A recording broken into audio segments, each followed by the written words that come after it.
안녕하세요. 저는 30대 자영업자입니다.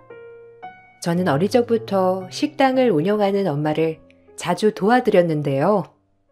가끔씩 엄마가 요리할 때 곁에서 보면서 배웠던 걸 따라서 한 적이 있었는데, 정말 어린 나이에도 곧잘 엄마 손맛을 따라해서 어른들이 기특하다며 칭찬도 많이 해주셨어요.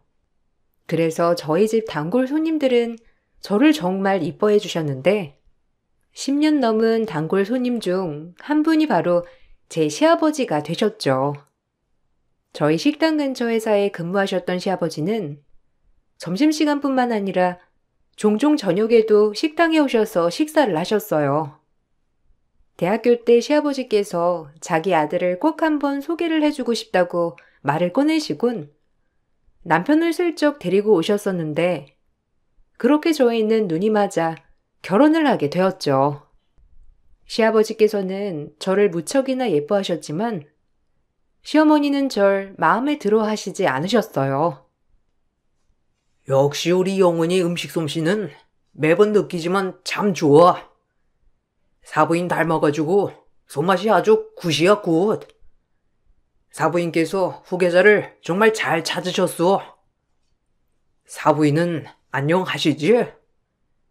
예전에 사부인 가게 자주 갔었는데 이제는 멀어서 자주 가지도 못하고, 다음에는 꼭 한번 가겠다고 전해드리렴. 진우도 요즘 건강하게 음식 잘 먹어서 그런지 참 보기 좋아. 그렇죠.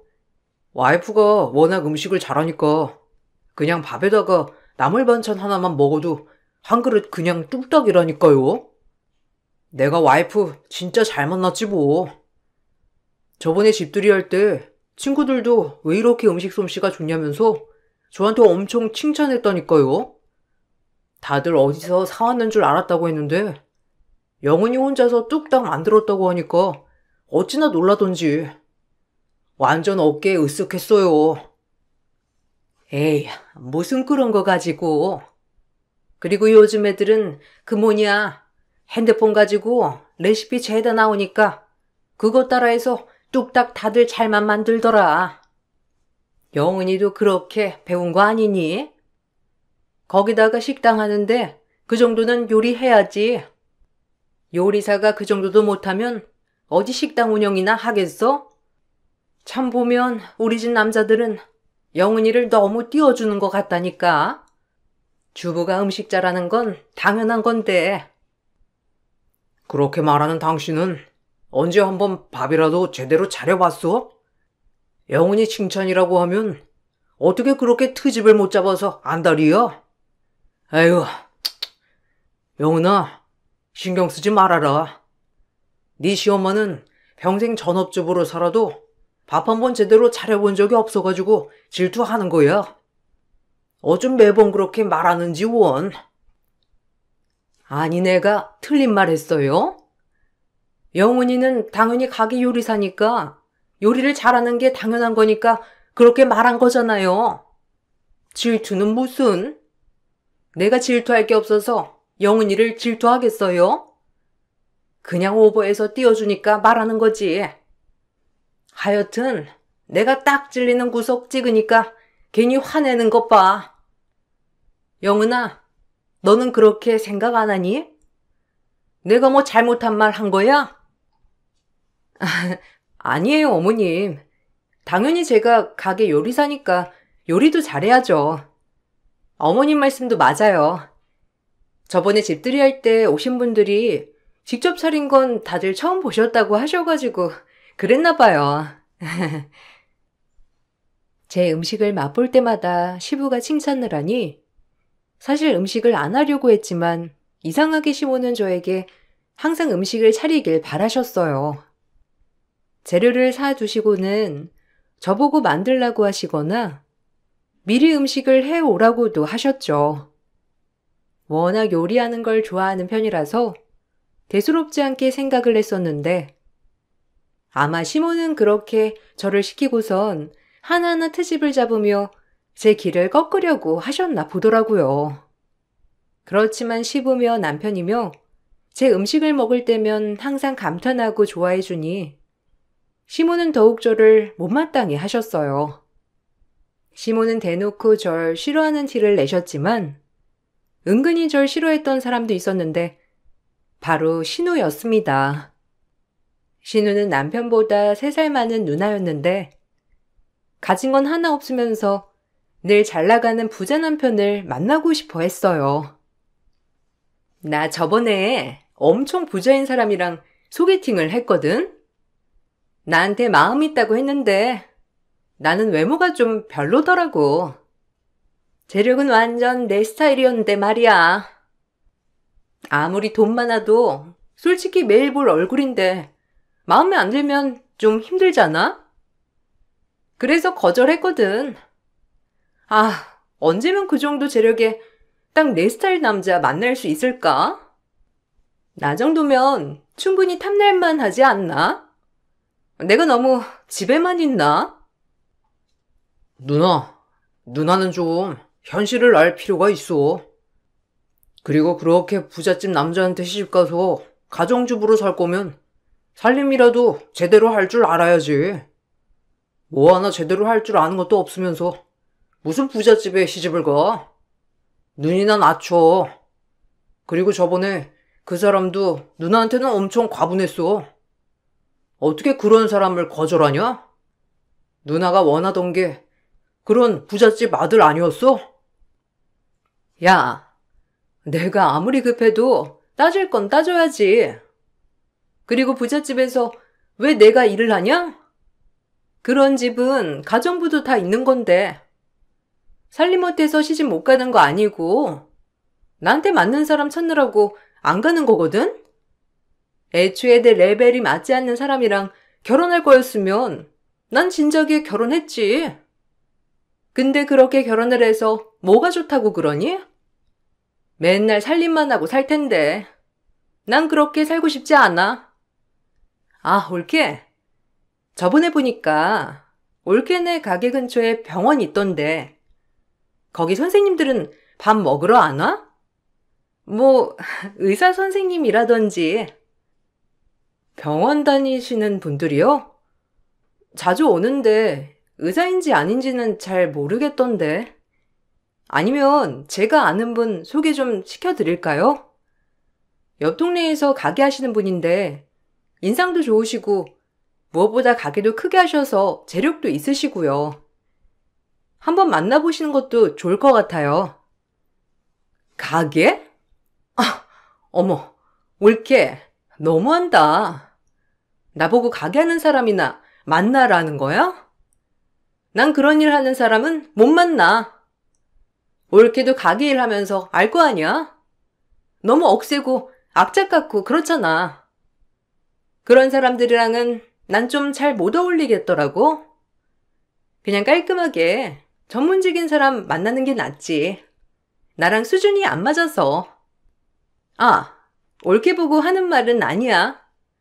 그냥 나랑 안 맞는 수준이라서. 그냥 그런 거니까 너무 신경 쓰지 마. 신우가 절 무시하기에는 신우는 작은 회사 경리였죠. 그나마 키도 크고 늘씬하고 얼굴도 괜찮게 생겨서 남자들과도 잘 만났지만 정작 결혼할 때가 되면 이것저것 따지는 통에 상대방 측에서 헤어짐을 통보할 때가 많았어요. 그 사실을 다 알고 있었지만 신우는 끝까지 자기가 마음에 들지 않아 찬 거라고 했고 그러면서 항상 저는 무시했어요. 아침 저녁으로 바쁘게 준비해야 하루 장사를 잘할 수 있는데 시무와 신우는 그 모습조차도 한심해했어요.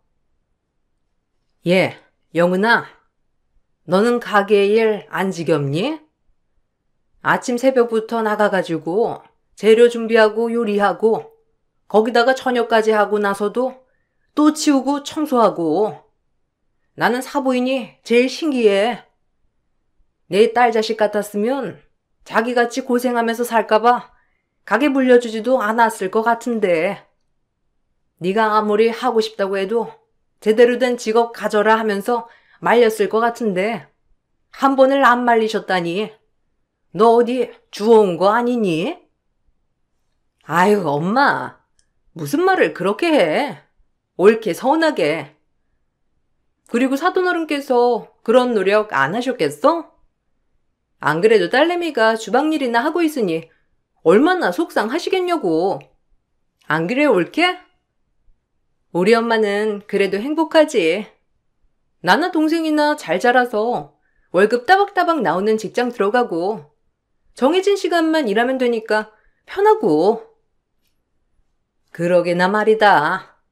내가 사부인 볼 때마다 마음이 아파서 그래. 자식이라고는 영혼이 하나뿐인데 어떻게 자기 팔자 닮아가지고 가게 물려받아서 이 고생을 하고 있잖니. 네 시아버지야, 네가 손맛 좋고 그래서 마음에 들어하지만 그건 네 시아버지가 밥이라면 사죽을 못 써가지고 그러는 거고, 네 아버지는 예전부터 그랬어. 애 낳고 바빠 죽겠는데 밥이나 차리라고 하고. 그러니까 아빠는 좀 밥에 예민한 것 같아. 그렇지? 그냥 이 밥이나 저 밥이나 마찬가지인데 아빠 닮아서 그런가? 진우도 좀 밥이라면 환장을 하잖아. 결혼도 오죽하면 밥집 사장이랑 했겠어. 옳게도 웃기지? 솔직히 옳게 정도 하는 밥집이야 많긴 많은데 아빠가 옳게를 너무 많이 포장을 해줘가지고 진우가 홀라당 반한 거 알지? 신우와 시모가 만나면 저를 까내리기 바빴어요. 그 두 사람에게 어떻게 말을 해야 하나 싶은 생각도 들었지만 아무리 같이 대응을 한다고 하더라도 별로 느끼는 것도 없을 것 같아 아무런 대응을 하지 않았죠. 그러던 중 신우가 연애를 시작하게 되었는데 신우는 그때부터 세상 조신하고 참한 여자처럼 하고 다니더라고요. 어느 날 조심스럽게 신우가 부탁을 했던 적도 있었어요. 옳게, 혹시 내일 좀 바빠? 아니, 엄마한테 물어보니까 옳게 내일 쉬는 날이라고 해서 내가 뭐 하나만 부탁하려고 하는데 들어줄 수 있지?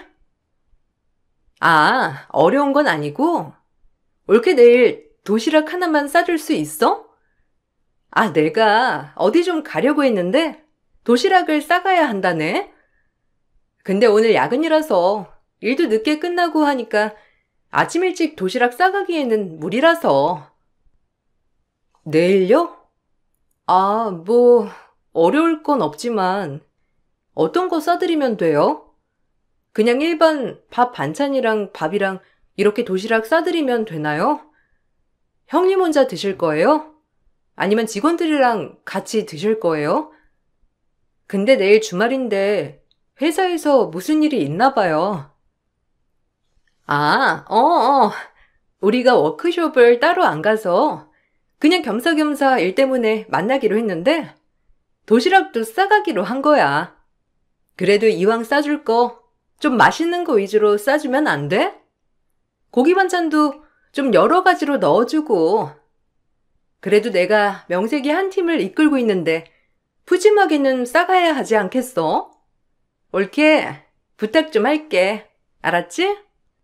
아침에 그냥 도시락에 싸놓고 놔두면 내가 출근하면서 가지고 갈 테니까. 그렇게 저는 종종 신우가 주말에 잔업이 있어 도시락을 싸달라고 부탁을 할 때마다 가끔씩 도시락을 싸주곤 했어요. 신우는 도시락을 싸줄 때는 딴 사람이 된 듯 저에게 엄청 잘해줬고 안 하던 칭찬까지 해주면서 부탁을 하니 들어줄 수밖에 없더라고요. 그런데 그 도시락이 왜 필요했는지 알게 되고 나서는 이걸 해줘야 하나 말아야 하나 고민이 컸어요. 바로 신우는 자신과 잘 돼가는 전문직 남자친구에게 만날 때마다 자신이 만든 거라며 도시락을 싸들고 갔다 온 거였어요. 형님, 혹시 도시락 싸는 거요? 회사 일 때문이 아니라 만나시는 분한테 드리려고 도시락 싸달라고 하는 거였어요? 들으려고 했던 건 아닌데 어제 어머님께서 집에 오셔가지고 남편한테 말하는 얘기를 들었어요. 도시락 받아보고 그 만나시는 분께서 형님도 마음에 들어 하신다고. 맞아요? 아, 아유, 알아버렸네. 아니, 나도 이제 결혼이란 걸 해야 될 거 아니야. 올케도 내가 이렇게 혼자 있는 건 원치 않지? 그래서 그냥 머리 좀 써봤어. 근데 올케 도시락 먹어보고서는 그 사람 태도가 확 달라진 거 있지? 진짜 잘하면 결혼도 할 수 있을 것 같다니까? 만날 때마다 도시락 주니까 평생 먹고 싶다고 하더라고. 네? 그래도 형님, 매번 형님이 만드셨다고 하신 거예요? 그러면 남자친구는 형님이 진짜 만든 거라고 생각하실 텐데. 나중에 아닌 거 알면 조금 그럴 수 있지 않을까요? 그래도 한번 사실대로 말하시는 게 더 좋으실 것 같아요. 안 그래도 저도 어머님이 형님한테는 그냥 말하지 말라고 하셨는데, 제가 생각하기에는 그냥 숨기면 안 될 것 같아서요. 숨기는 게 아니라 그냥 안 알려주는 거지 뭐. 그리고 도시락 나도 쌀 수 있는데 솔직히 나는 일도 하고 바쁘기도 하고 재료도 못 사고 그렇잖아. 올케야 음식 만드는 가게니까 재료도 있겠다. 원래 일도 요리하는 일이니까 나보다는 좀 더 손이 빠를 거 아냐. 조미료도 팍팍 넣을 테고. 나는 자연식을 먹어서 어쨌든 나중에 때가 되면 다 밝혀지니까 걱정하지 마. 그 뒤로도 도시락 부탁을 하셨지만 저는 찜찜한 마음에 서서히 도시락 싸주는 걸 피하기 시작했어요. 그런데도 안타깝게도 신우의 남자친구는 신우의 가정적인 성품에 반해 결혼을 다짐하셨고 시댁에서는 경사가 났습니다. 결혼이라고는 못할 것만 같았던 신우가 떡하니 전문직 남편을 데리고 왔으니 시모는 너무나 신이 났어요. 시부께서는 어떻게 신우와 사이가 만나게 되었는지 의아해하셨지만 시모와 신우는 철통 보안으로 숨겼죠. 어머머머, 살다 보니 이렇게 좋은 일이 다 있네. 우리 박서방은 뭘 좋아하려나? 주말에 인사하러 온다고 했지? 뭘 좋아하니? 그래도 좋아하는 음식으로 차려놓아야지. 아차차, 그릇도 좀 깔끔한 걸로 새로 사야 되겠다. 그렇지? 거기 집안 분위기는 좀 어때? 슬쩍 들어보니까 꽤 잘 산다고 하던데.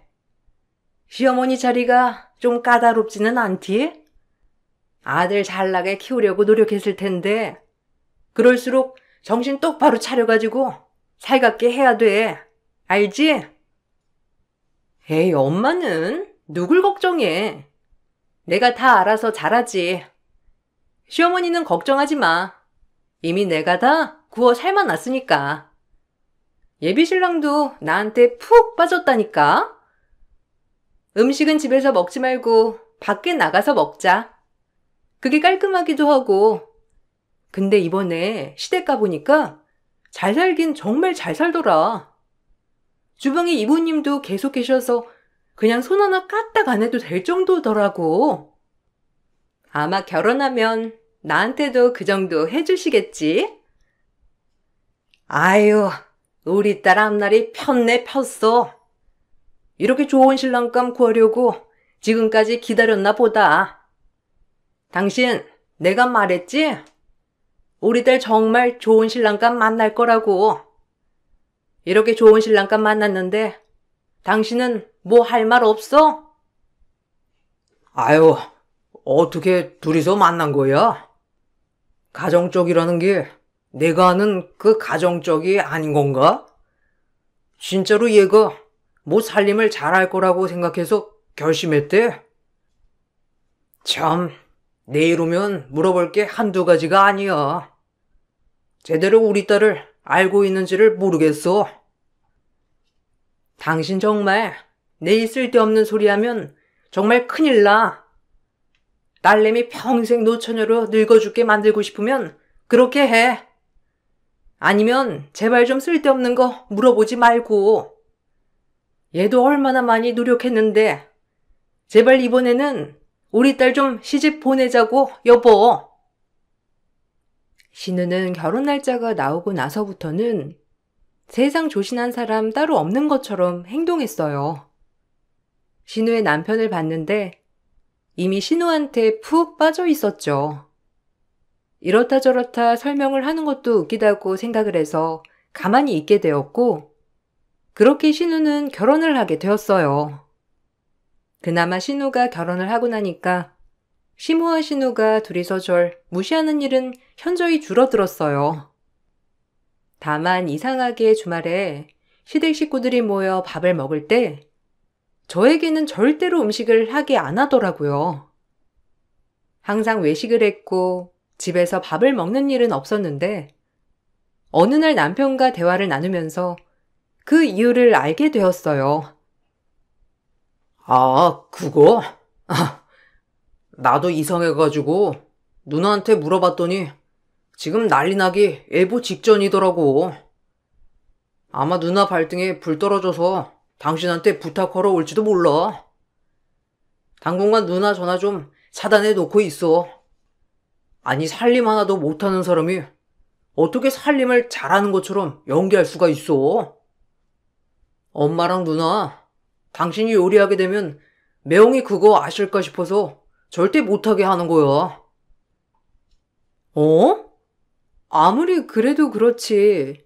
내가 요리를 하면 그 맛을 어떻게 기억을 해? 그 정도로 신우 남편 민감하진 않은 것 같았는데. 그나저나 형님은 어떻게 지내시나?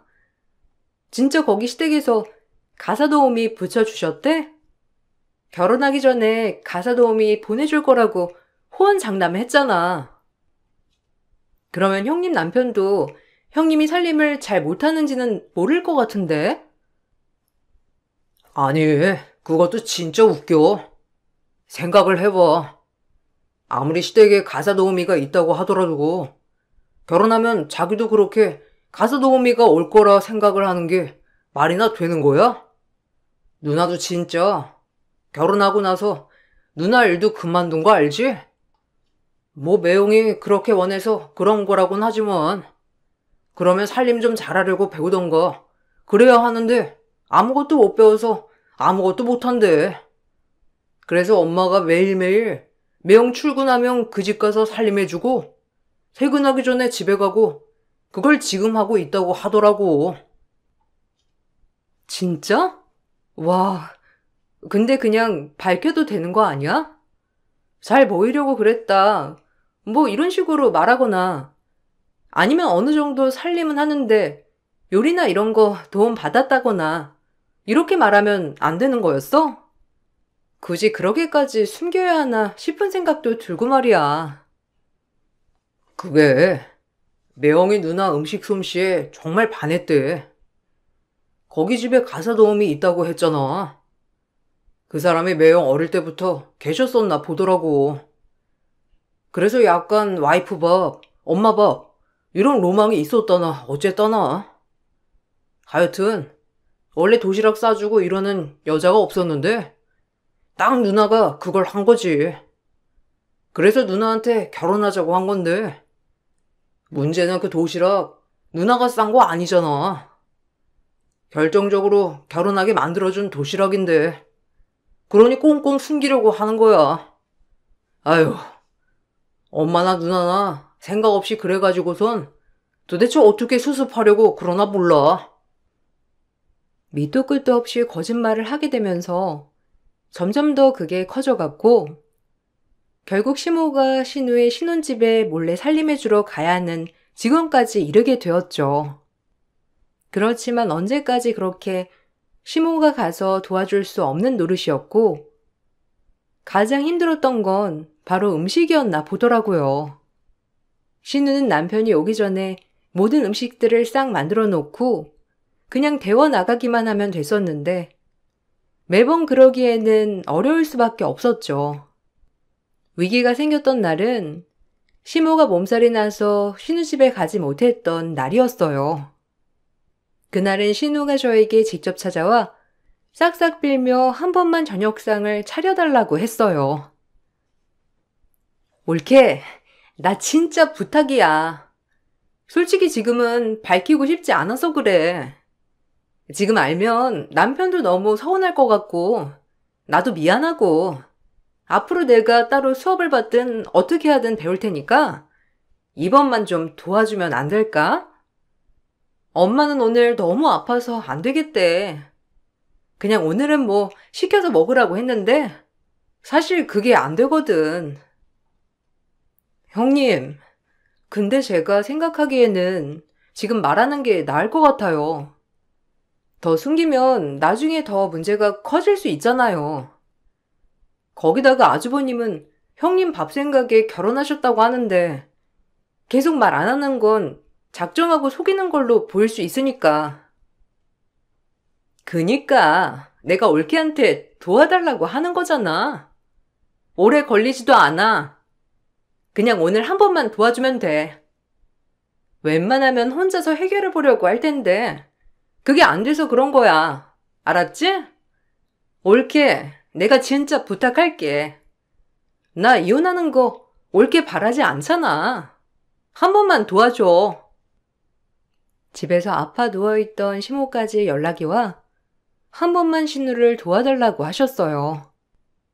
어쩔 수 없이 그날 신우네 저녁상을 챙겨주고 나오게 되었는데 문제는 그 다음에 발생했어요.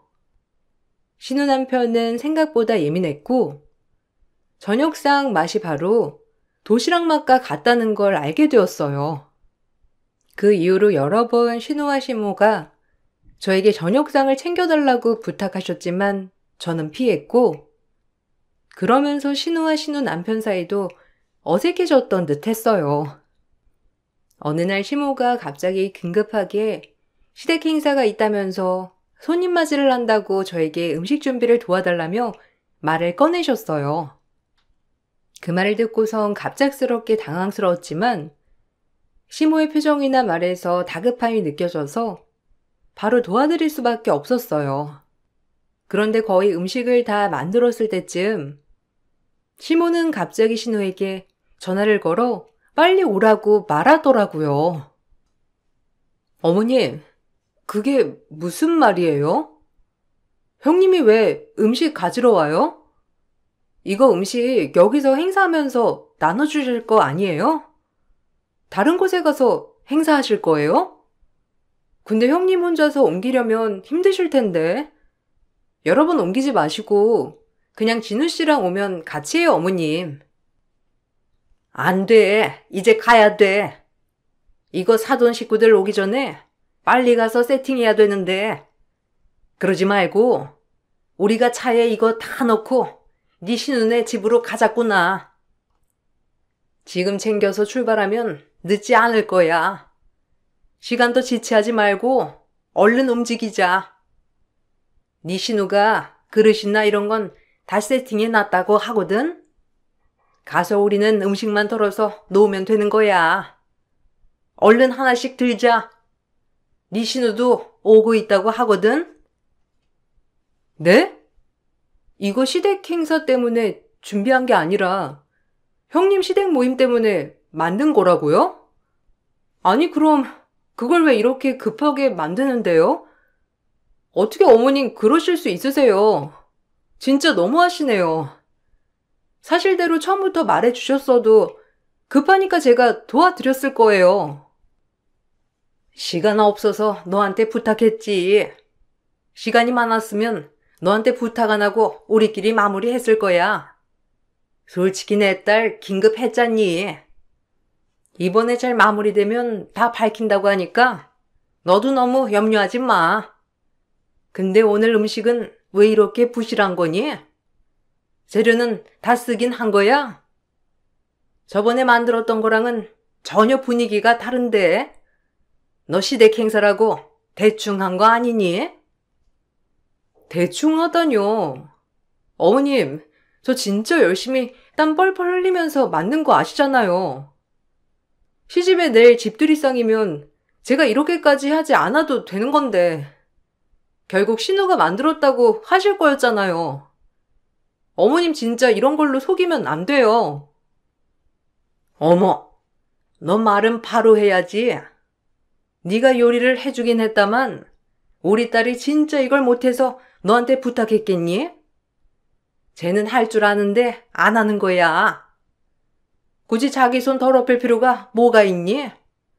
네가 훨씬 손도 빠르게 잘하는데 음식 솜씨는 거기서 거기니까 네가 뭐 손해봤거나 그렇다고 생각할 필요 없어. 시모의 말을 듣고선 전 그동안 참아왔던 분노가 훅 올라오는 걸 느꼈고 그 길로 전 전화를 걸었어요. 얼마 후 급하게 들어온 신우와 그 뒤로 화가 난 얼굴을 한 시부가 들어왔습니다. 시모와 신우는 깜짝 놀란 얼굴로 시부를 쳐다봤고 시부는 두 모녀의 머리채를 질질 끌고 제 앞에 데리고 오셨죠. 당연히 시모와 신우는 난리가 났고 시부는 저에게 미안하다고 하시더라고요. 우리 집이 이 모양 이 꼴이었으면 내가 영원히 널 우리 집에 데리고 오지 않았을 텐데 정말 미안하구나. 진우한테 들었어. 그동안 네가 사이 도시락도 싸줬었고 저녁상도 가서 몇 번 해줬다며. 아이고, 정말 내가 마누라 자식 교육을 어떻게 한 건지 정말 미안하구나. 아니, 당신 정말 뭐 하는 거야? 당신 이러다가 딸내미 이혼하면 당신이 책임질 거야? 가족이라는 게 뭐야? 서로 힘들 때 도와주고 어려운 거 함께 풀어주고 그런 게 가족이지. 우리 딸 어렵게 결혼한 거 당신도 알잖아. 사이가 집밥 잘하는 사람 좋아하는 거 알면 조금 눈 감아주고 할 줄도 알아야지. 당신이야말로 어른이 돼서 지금 뭐 하는 거야? 어떻게 쌍으로 며느리를 시켜먹을 생각을 해? 안 그래도 내가 이상하다 생각했는데 진우가 설명 안 했으면 평생 모를 뻔했어. 어떻게 지금까지 며느리 부려먹으면서 사이 속여온 거야? 아이고 참, 당신 정말 제정신이 아니구먼. 다른 말 할 거 없어. 사이한테는 내가 다 말할 테니까. 아니, 그걸 왜 말해? 어차피 쟤네 조금 있으면 가사 도우미가 올 테고 우리 딸은 살림할 필요도 없는 건데 왜 갑자기 말하냐고. 지금까지 공든탑 무너뜨릴 생각하지 말고 당신은 신경 쓰지 마. 사이가 이거 아는 순간 당신이랑 나랑도 끝이야. 시모는 오히려 끝이라며 시부를 압박했지만 시부는 눈도 깜짝하지 않으셨어요. 시부는 그 길로 시모와 신우를 끌고 가 그동안 속여왔던 것들을 모두 다 털어놓게 했습니다. 그 다음 시부는 저에게 미안하다며 사과를 하셨어요. 영은아, 정말 미안하다. 네가 손맛도 좋고 음식도 잘 만들어서 내가 얼마나 널 이뻐했는지 알지? 우리 집안 며느리로 들어오면 평생 아껴주겠다는 말 하나도 못 지켜서 미안하구나. 진우가 안 그래도 나한테 나서달라고 부탁을 하더라. 자기가 막아보려고 했는데 엄마랑 누나는 아무런 말도 안 듣는다면서 내가 나서야 끝난다고 해서 이렇게 부랴부랴 찾아온 거야.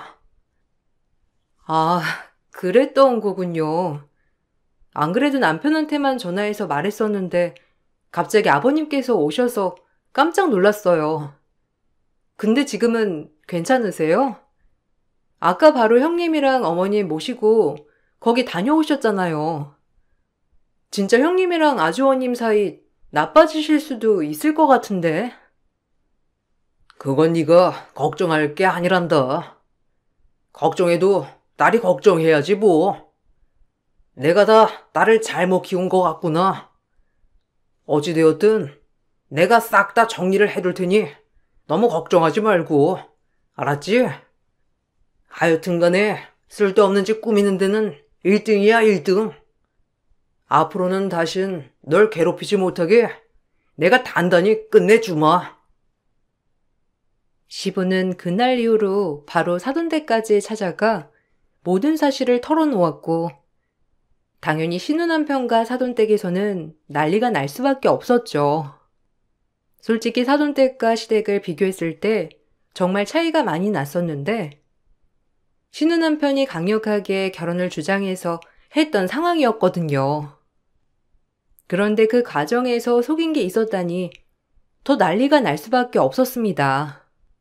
결국 신우는 신우 남편과 헤어지게 되었는데 알아보니까 신우 남편은 결혼을 한 이후 제대로 된 밥을 먹어본 적이 거의 없다고 하더라고요. 왜냐하면 시모의 음식 솜씨도 형편이 없었거든요. 신우가 저지른 똥을 시모가 수습해 주려고 노력했지만 시모가 하는 것은 그저 걸음처럼 똥을 골고루 펴주는 것 뿐이었던 거죠. 그렇게 신우의 행복했던 결혼 생활은 끝이 나게 되었습니다. 그 길로 시부는 정말 마트라도 가려면 차 타고 한참은 나와야 하는 시골에 이사를 가셨어요. 나머지 재산은 모두 처분을 하셨고 제 앞으로 되어 있던 빚을 정리해 주셨답니다. 시골로 향한 뒤 당연히 마트를 가기도 힘들고 누군가의 도움을 받기도 힘드니 시모와 신우가 알아서 집안일을 해야 하는 구조가 되더라고요. 밤낮 없이 빨래, 설거지, 음식까지 하다 보니 시모는 도저히 안 되겠다 싶었는지 저에게 연락도 왔었어요. 영은아, 네가 시아버지한테 좀 부탁해서 우리 이사 좀 가자고 하면 안 되니? 여기는 뭐 하나 제대로 된 것도 없고 뭐 하나 사려면 차 타고 한참은 나가야 하고 거기다가 왜 이렇게 밥 먹는 시간은 빨리 오니? 어머님, 저한테 무슨 힘이 있겠어요. 그리고 어머님이 그러셨잖아요. 가정주부는 원래 그런 거 잘하는 거라고. 어머님도 가정주부로 일을 많이 하셨으니 원래 잘하시지 않으세요? 저보다 훨씬 이력도 기시잖아요. 당연히 어머님께서 더 잘하시겠죠. 아이고, 내가 미쳐가지고 그런 말을 했나 보다. 살림이 진짜 너무 힘들어서 안 되겠어. 해도 티는 안 났는데 안 하면 바로 티가 나니까 손에는 빗자루를 들고 다닐 수밖에 없어. 나 도저히 이 생활 못할 것 같으니까 네가 바로 연락해서 처분을 좀 해줘. 부탁이야. 저한테는 아무 힘 없다는 거 아시잖아요. 아버님이 그래도 어머님 손맛을 느껴보고 싶으신가 봐요. 그러면 어머님도 저 잘해주셔야죠. 그래야 나중에 형님도 그걸 배우잖아요. 어찌됐든 제가 관여할 일은 아니라 생각하니 그만 전화 끊을게요. 시골 깡촌으로 간 시모와 신우는 답답해 미쳐버리겠다며 연락이 오곤 했습니다. 그럴 때마다 전 시모가 했던 말을 똑같이 해주면서 되갚고 있죠. 그렇게 제게 넘어가 이혼까지 하게 된 신우는 매일매일 시모와 다투고 있다고 하더라고요. 시부께선 본인의 업보라며 책임지고 두 사람을 맡겠다고 하셨지만 저는 이제 시부도 그 고통에서 벗어나셔야 하지 않을까 생각이 들었어요. 그래서 집을 따로 마련했는데 시부만 오시라 해야 할지 아니면 시모와 신우도 같이 불러야 할지 고민하고 있답니다. 여러분들께서는 어떻게 하시겠나요? 지금까지 제 긴 사연을 들어주셔서 감사합니다. 여러분들은 항상 진실되고 행복하시길 바랄게요. 안녕하세요. 경기도 강주에 살고 있는 여성입니다. 조금 불우하게 자란 저에게 지금의 남편이란 존재는 정말 큰 힘이 되는 존재였어요. 초, 중, 고, 대학교까지 모두 다 같이 입학한 남자 사람 친구에서 어느 날 불쑥 남자로 다가온 사람이었죠. 어려서부터 워낙 저를 봐온 시어머니였기에 결혼도 쉽게 진행할 수 있었어요. 가난하고 어려웠지만 이것이 큰 문제가 되진 않더라고요. 혹시라도 기우는 집안이어서 반대할까봐 걱정했던 저와는 달리 시어머니는 따뜻한 분이셨습니다. 주혁이랑 너 이렇게 될 줄 알았다니까. 그렇게 어려서부터 붙어 다니더니 이젠 내 며느리가 되었구나. 어머님이 다 좋게 봐주셨으니까 이렇게 된 거죠. 감사합니다. 어렸을 때부터 항상 저 챙겨주셨던 거 다 알아요. 아니야. 네가 심성이 좀 착했니? 우리 주혁이랑 참 좋게 잘 지내기를 그때도 얼마나 바랬다고. 여하튼 잘 지내보자. 네가 내 며느리로 들어와서 너무 기뻐. 주혁아, 너 여자 하나 잘 골랐다. 엄마가 얼마나 지영이를 좋아하는데. 엄마가 어렸을 때 지영이 좀 챙겨줬어. 사실 내가 좋아하니까 같이 다니기도 한 거고. 어쨌든 고부가 보기 좋네. 저 부족한 거 많은 거 알아요. 어머님한테 많이 배우고 친엄마라고 생각하며 제가 잘할게요. 받아주셔서 감사해요. 늘 친구의 어머니로만 뵙다가 시어머니가 된 어머님은 제가 생각한 것 이상으로 저에게 잘해주시는 분이었어요. 부모님이 안 계신 저를 살뜰히 챙겨주시기도 하고 항상 맛있는 게 있으면 먼저 저에게 먹어보라고 권유도 했으니까 말이죠. 어렸을 때 이런 분이 내 친엄마였으면 어떨까라는 상상도 해봤었고 왜 우리 엄마는 빨리 돌아가셨을까 그런 생각을 하게 했던 분이었어요. 그런 분을 어머님으로 맞이한다는 것 자체가 참 마음이 벅차고 설레는 순간이었는데 저에게는 그런 분이셨어요. 남편 또한 저와 어머니가 잘 지내는 모습을 정말 보기 흐뭇해했고 앞날에 꽃길만이 있을 줄 알았어요. 나 진짜 당신 부모님들한테 잘할 거야. 어려서부터 그렇게 챙겨주셨는데 지금도 이렇게 잘해주시는 것 좀 봐. 내가 무슨 복이 있어서 이런 시부모님들을 만났을까? 내 인생에서 당신을 만난 게 가장 큰 축복이야. 정말 고마워. 네가 어렸을 때부터 좀 착했냐? 딱 엄마가 네 심성을 알아본 거지. 나야말로 너한테 더욱더 잘할게. 걱정 마. 항상 외로웠을 너 생각하면서 마음이 진짜 좋지 않았어. 이제 무엇보다 네 가족이 된 만큼 평생 외롭지 않게 해줄 거야. 문제가 없는 결혼 생활이었지만 이런 행복도 잠시 시어머니의 본 모습을 알고 가슴이 무너져 내리게 되었답니다. 어렸을 때부터 늘 다정다감했던 어머니는 제가 알던 사람이 맞는지 정말 의심이 들 정도로 다른 분이었어요. 동서와 함께 제 이야기를 하는 어머님을 보고 큰 충격에 빠지게 되었거든요. 사람한테 이렇게까지 상처를 받을 수 있나 싶었어요. 형님은 저희 둘이서 어머님 친구분들이랑 놀러 갔다 온 거 모르죠? 저렇게 둔해서 어떡한데요? 맹에 빠져가지고. 에휴, 그러니까 내가 맹꽁이라고 부르지 않니? 주혁이만 아니면 결혼 절대 안 시키지. 근데 어떻게 떡하니 데리고 온 걸. 자식이 좋다는 거 말릴 수도 없고 하여튼 정말 성에 안 차는 며느리야. 부모 복이라도 없으면 지 복이라도 있어야지. 얼굴 봐라. 얼마나 복없게 생겼니?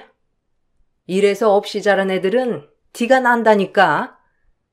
얼굴에 그늘이 팍 쪄가지고 나도 쟤 볼 때마다 한숨이 나와. 그래도 어머님은 포커페이스 진짜 잘하시는 것 같아요. 전 형님한테 형님 소리 할 때마다 왜 이렇게 답답한지. 사회에서 만났으면 절대 말도 섞지 않을 사람이긴 하잖아요. 아주버님은 진짜 모해번해서 저런 여자를 데리고 온 건지. 주혁이가 얼마나 정이 많니?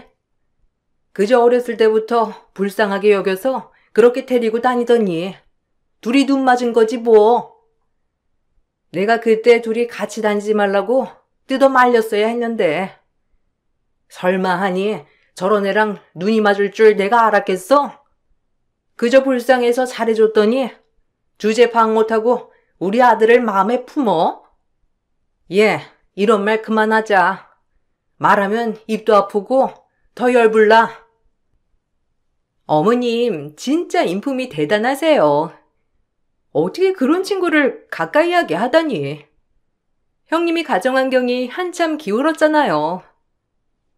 걔가 공부를 좀 잘했게? 걔랑 다니면 주혁이도 공부 열심히 할까봐 둘이 다니게 내버려 둔 거지. 뭐 그 덕에 주혁이가 노무사 됐잖니. 걔가 눈치는 더럽게 없는데 머리는 또 더럽게 좋잖냐. 그래서 주혁이 착실하게 공부하게 한 거지 뭐. 당장이라도 가서 따지고 싶었지만 차마 발길이 떨어지지 않더라고요. 그날 얼마나 울었는지 부모님이 돌아가시고 난 뒤 제일 많이 울었던 것 같아요. 제2의 부모님이라고 생각했던 사람이었으니까 말이에요. 그 일이 있고 나서 시어머니는 정말 여전히 아무렇지 않게 저를 따뜻이 대해주었어요. 저 역시 어머님의 속마음은 다 알았지만 굳이 불만을 만들고 싶지 않아 아무렇지도 않게 행동하였답니다. 속에서 부글부글 끓었던 것도 사실이었지만 어린 시절 저에게 정말 다정다감하게 잘해주신 건 진심이었을 거라 생각하며 남편에게 얘기하지 않았어요. 하지만 그런 어머니를 대할 때마다 가슴이 찢어지게 아프고 이게 뭔가 싶더라고요. 하지만 어머님의 마음을 다 알아서 그런지 어머님의 말에는 항상 뼈가 있었다는 것을 그때서야 깨닫게 되었습니다. 언제나 묘하게 저에게 철벽을 치셔왔다는 것을 눈치 없는 저는 이제야 깨닫게 되었거든요. 아는 지인이 뮤지컬 티켓을 줬는데 둘째랑 다녀올게. 넌 집 보고 있으렴. 너 이런 거 안 좋아하잖니? 시끄럽기만 하고 뭐. 어머님, 얼른 가요. 늦겠어요. 날도 추운데 형님은 집에 계세요. 어차피 봐도 내용이 좀 어렵더라고요. 그래, 너는 날도 추우니까 쉬어. 나랑 둘째만 갔다 오마. 워낙 비싼 티켓이래잖니. 나도 안 가고 싶은데 별 수 있니? 왜요? 전 그런 거 보러 다니면 안 되나요? 저도 뮤지컬 좋아해요, 어머님. 주혁 씨랑 연애 때 종종 보기도 했고요. 저랑은 그런데도 가기 싫으신 거죠? 저 다 알아요. 어머님이 저 애초에 마음에 안 들어 했다는 거. 그때 동서랑 얘기하는 거 다 들었어요. 그런데도 어머님 눈밖에 나고 싶지 않아서 꾹 참았거든요. 근데 진짜 못 참겠네요. 어머님 어쩜 그러세요? 이게 말로만 듣던 시집살이인가요? 아니, 어머님은 애초에 저에게 늘 이렇게 대하셨죠? 눈치가 없는 제가 몰랐을 뿐. 갑작스러운 저의 도발에 동서와 어머니는 눈이 엄청나게 커지기 시작했고 이제야 사태 파악이 다 되었는지 어머님은 저에게 아픈 소리를 쿡쿡 내지르기 시작했어요. 동서까지 같이 거들면서 대놓고 얘기를 하니 비수가 꽂히는 것 같았어요.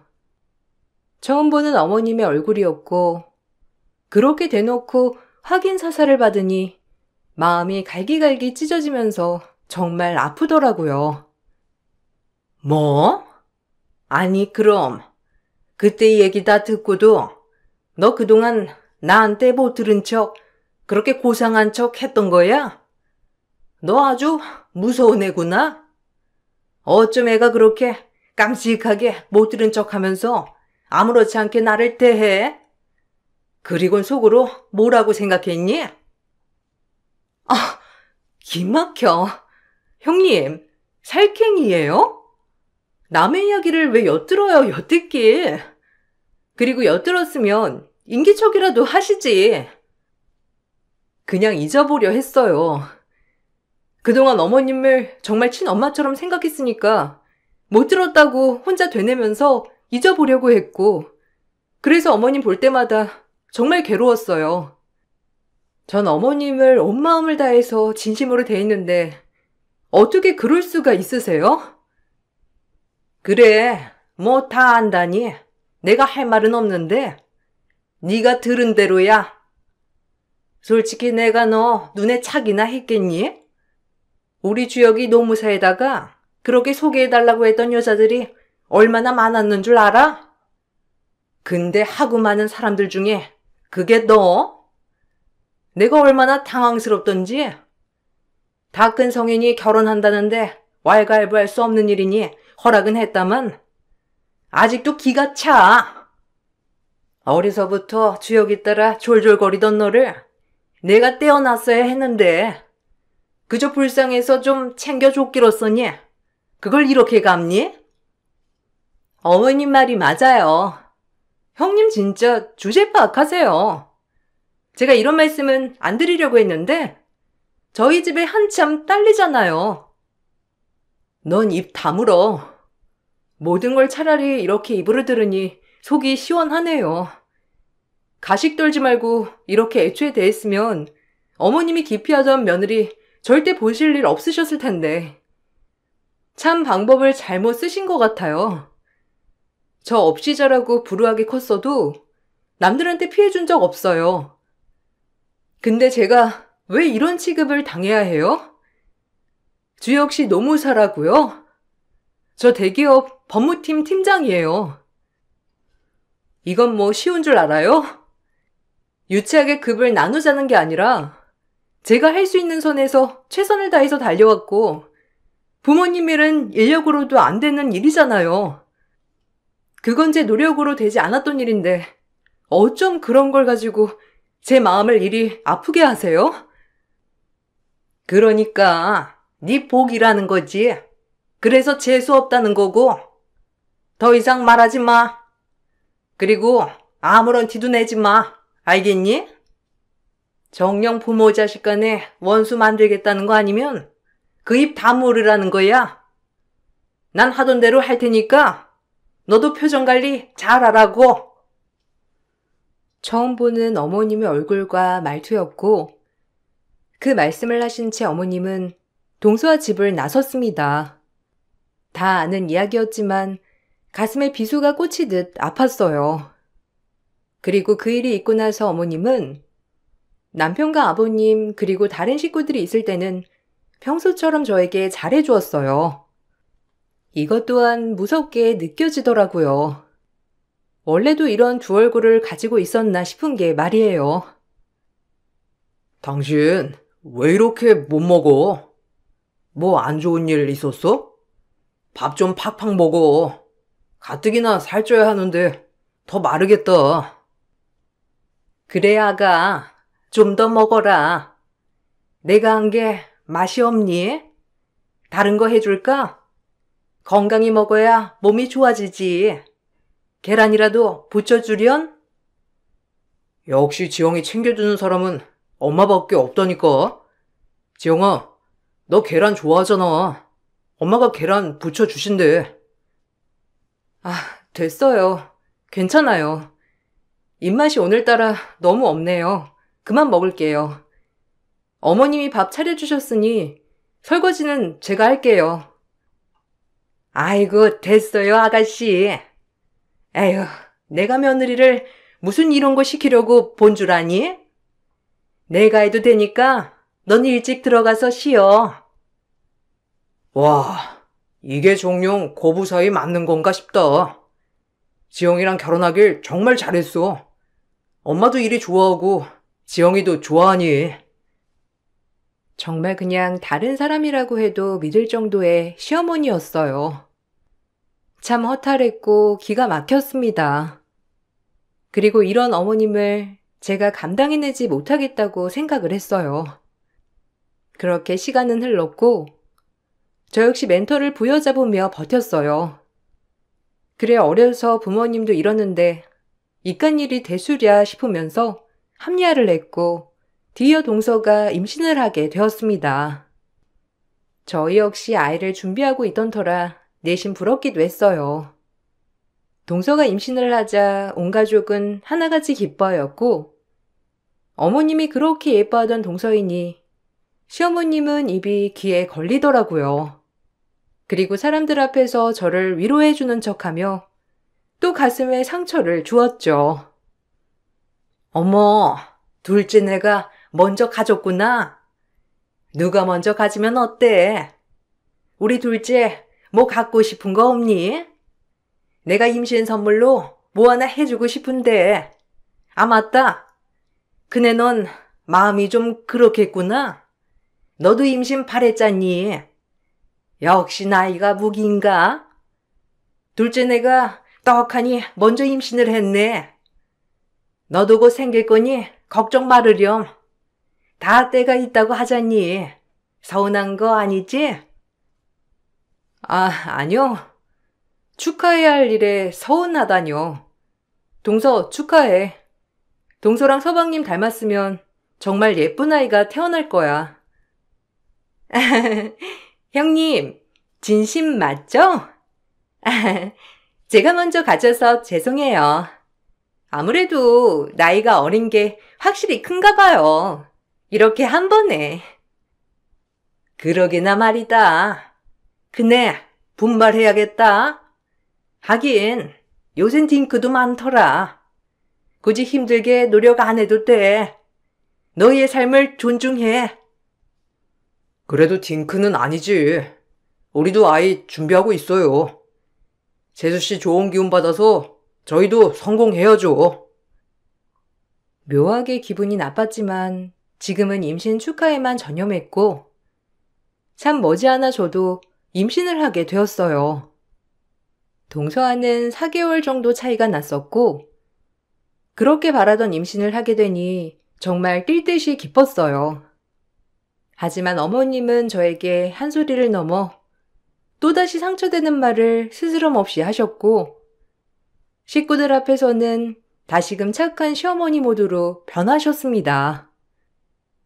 네 동서가 그렇게 셈이 났니? 뒤이어서 바로. 아휴, 사촌끼리 동갑이 뭐야? 엄연히 질서는 있어야지. 네가 보고 자란 게 없어서 그런가? 그런 것도 모르니? 그렇게 시샘이 많으니까 복이 없는 거야. 지 동서 축하해주진 못할 망정. 지도 떡하니 애를 배? 에휴, 진짜. 마음에 안 드는 거 투성인데 여기까지만 말할게. 내 말 무슨 뜻인지 알아들었겠지? 제가 임신 바란 거 아셨잖아요. 근데 임신한 게 이렇게 욕들어 먹을 일인가요? 전 아직도 어머님한테 적응이 안 돼요. 제가 왜 이런 말을 듣고 살아야 하는지, 제가 알던 어머님이 맞는지 아직도 믿지 못하겠다고요. 네가 반 무덤이잖아. 그러니까 맹꽁이가 그냥 맹한 척 주는 친절에 고마워나 할 것이지. 남의 마음을 캐? 뭐든지 제 잘못이라고 하는 시어머니였어요. 아이를 가진 전 더 이상 어머님에게 상처를 받으면 안 되겠다 싶어 최대한 어머님과 단둘이 있는 상황을 피했고 온 가족 모두 모인 자리에만 참석을 하였어요. 확실히 어머님을 잘 피하고 나니 상처받는 횟수도 조금씩 줄어들기 시작했죠. 그리고 동서는 먼저 아이를 낳게 되었고 예쁜 공주님을 낳게 되었습니다. 저와 어머님이 같이 병문안을 가게 되었고 거기서 시어머니는 저 들으란 식으로 또다시 동서에게 말을 하더라고요. 아유, 우리 공주. 저 딸은 살림 미천이라고 딸 가진 게 복이란다. 우리 며느리 장해. 출산하는 것도 고생했는데 내가 가만히 있을 수 없지. 자, 여기 우리 둘째 선물이다. 너 아기 낳는 날 선물로 주려고 이미 다 준비해 놓은 거야. 얼른 열어보렴. 어머, 어머님, 너무 감사해요. 이거 근데 너무 과한 선물 아닌가요? 어떡해. 제가 이런 걸 받아도 되는 건지. 당연하지. 널 위해 준비한 건데 첫째 조금 크거든. 이제 둘째는 떡두꺼비 같은 아들 낳아라. 알겠지? 아들 하나, 딸 하나 딱 이렇게 두면 더도 말고 딱 좋아. 그러니까 이렇게 주는 거다. 둘째 출산 선물까지 미리 주는 거니까. 첫째 뱃속에 있는 애가 아들이라는데 시할아버님이 아셔봐. 너도 그러니까 무조건 아들은 낳아야 해. 난 그 손자야말로 장남으로 생각할 거다. 당연하죠. 둘째는 떡두꺼비 같은 아들로 안겨드릴게요. 제 뱃속에서 나와야 진정한 로열 핏줄이죠. 안 그런가요? 당연하지. 두말하면 입 아파. 핏줄이 얼마나 중요한데. 그러니까 더도 말고 딱 노력해서 아들로 둘째를 낳아. 어머님이 동서에게 준 선물은 자그마치 2억짜리 땅 문서였어요. 동서는 기뻐서 오열을 했고 저렇게 시어머니에게 진정한 사랑을 받을 수 있는 동서가 내심 부러웠답니다. 그리고 제 뱃속의 아이를 부정하는 것 같아 마음에 또 상처를 받았어요. 둘이서 쿵짝이 잘 맞아 저렇게 얘기하는데도 사실 마음이 아파서 대꾸를 하지 못하였어요. 제 입에서 모진 말을 하고 싶지도 않았거든요. 뱃속의 아이에게 부정적인 감정이 다 전달되는 것만 같아서 억지로 화를 꾸역꾸역 눌러 담았습니다. 너 뱃속에 아들 있다고 지금 네 동서 무시하는 표정으로 보고 있지? 두고 봐라. 둘째는 어려서 금방 또 들어설 거야. 어머니, 저 그렇게 생각한 적 없어요. 제발 모함 좀 하지 마세요. 뱃속의 아이 때문이라도 이런 일로 스트레스 받고 싶지 않거든요. 그냥 어머님이 저 엄청 싫어하는 거 다 알았으니까 뱃속의 아이만이라도 주혁 씨 아이니 좋게 봐주세요. 주혁이한테 아이는 천천히 가지랬더니 네가 꼬신 거겠지? 네 동서 질투하니까 바로 애 가진 것 좀 봐. 네가 이래서 사랑을 못 받는 거야. 눈치도 없고 낄 때 끼지도 못하고 보고 배운 게 없어서 그런 거겠지만 됐다. 그만 말하자. 늘 막말을 하시고 더 이상 말을 하지 못하게 하는 어머님이었어요. 그렇게 어머님의 무시와 차별 속에서 아이를 품었고 제 출산날이 다가오자 아이가 효자인지 다행히 별탈 없이 진통 5시간 만에 아이를 낳았답니다. 남편은 감동을 하여 오열을 하였고 저 역시 이런 기분이 들 줄은 몰랐어요. 시어머니도 제 출산날 병문안을 오셨는데 별로 반갑지 않은 동서를 대동해서 방문하셨어요. 손에는 전복탕을 사가지고 웃으며 들어오더라고요. 저런 모습도 사실 남편이 보고 있으니 하는 행동이어서 그리 달갑지만은 않았고 전복탕 안에 뭘 넣었을지 모르겠다는 생각까지 들더군요. 그나가 수고 많았다. 내가 넣어주려고 전복탕 사왔어. 산모가 몸 좋게 잘 먹어야 모유가 쑥쑥 돌지. 쭉 들이키거라. 역시 지영이 생각해주는 건 엄마밖에 없다니까. 지영아, 엄마가 사온 전복탕 좀 먹어. 얼른 기력 보충해야지. 그래, 얼른 한 사발 들이켜. 난 손자보다도 네 몸이 제일 걱정되었어. 가뜩이나 마른 몸 얼마나 고생했을 거야. 어머님의 마음을 알고 전복탕을 받아 들어서 그런지 그렇게 썩 내키지 않더라고요. 그럼에도 불구하고 시모에게 한 사발 건네봤던 그 순간 시할아버님이 제 병원에 들어오셨습니다.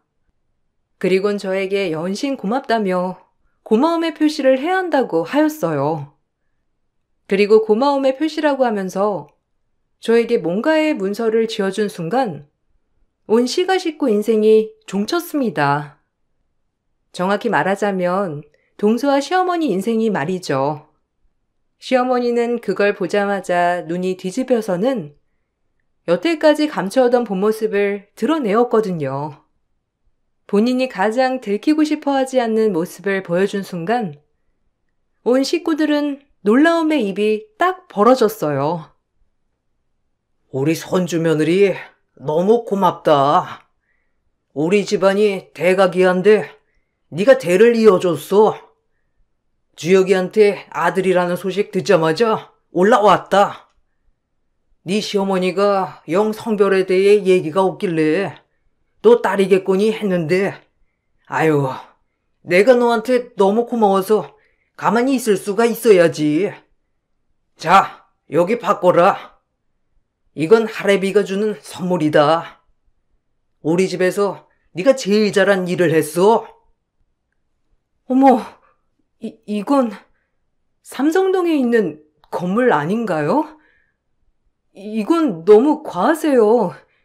전 그냥 당연히 해야 할 일을 했을 뿐인데. 너네 시어머니도 아들 둘 낳고 나한테 많이 받았다. 그러니 너도 당연히 받아야지. 우리 집안의 첫 손자인데. 아유, 아버님. 그래도 이건 아니죠.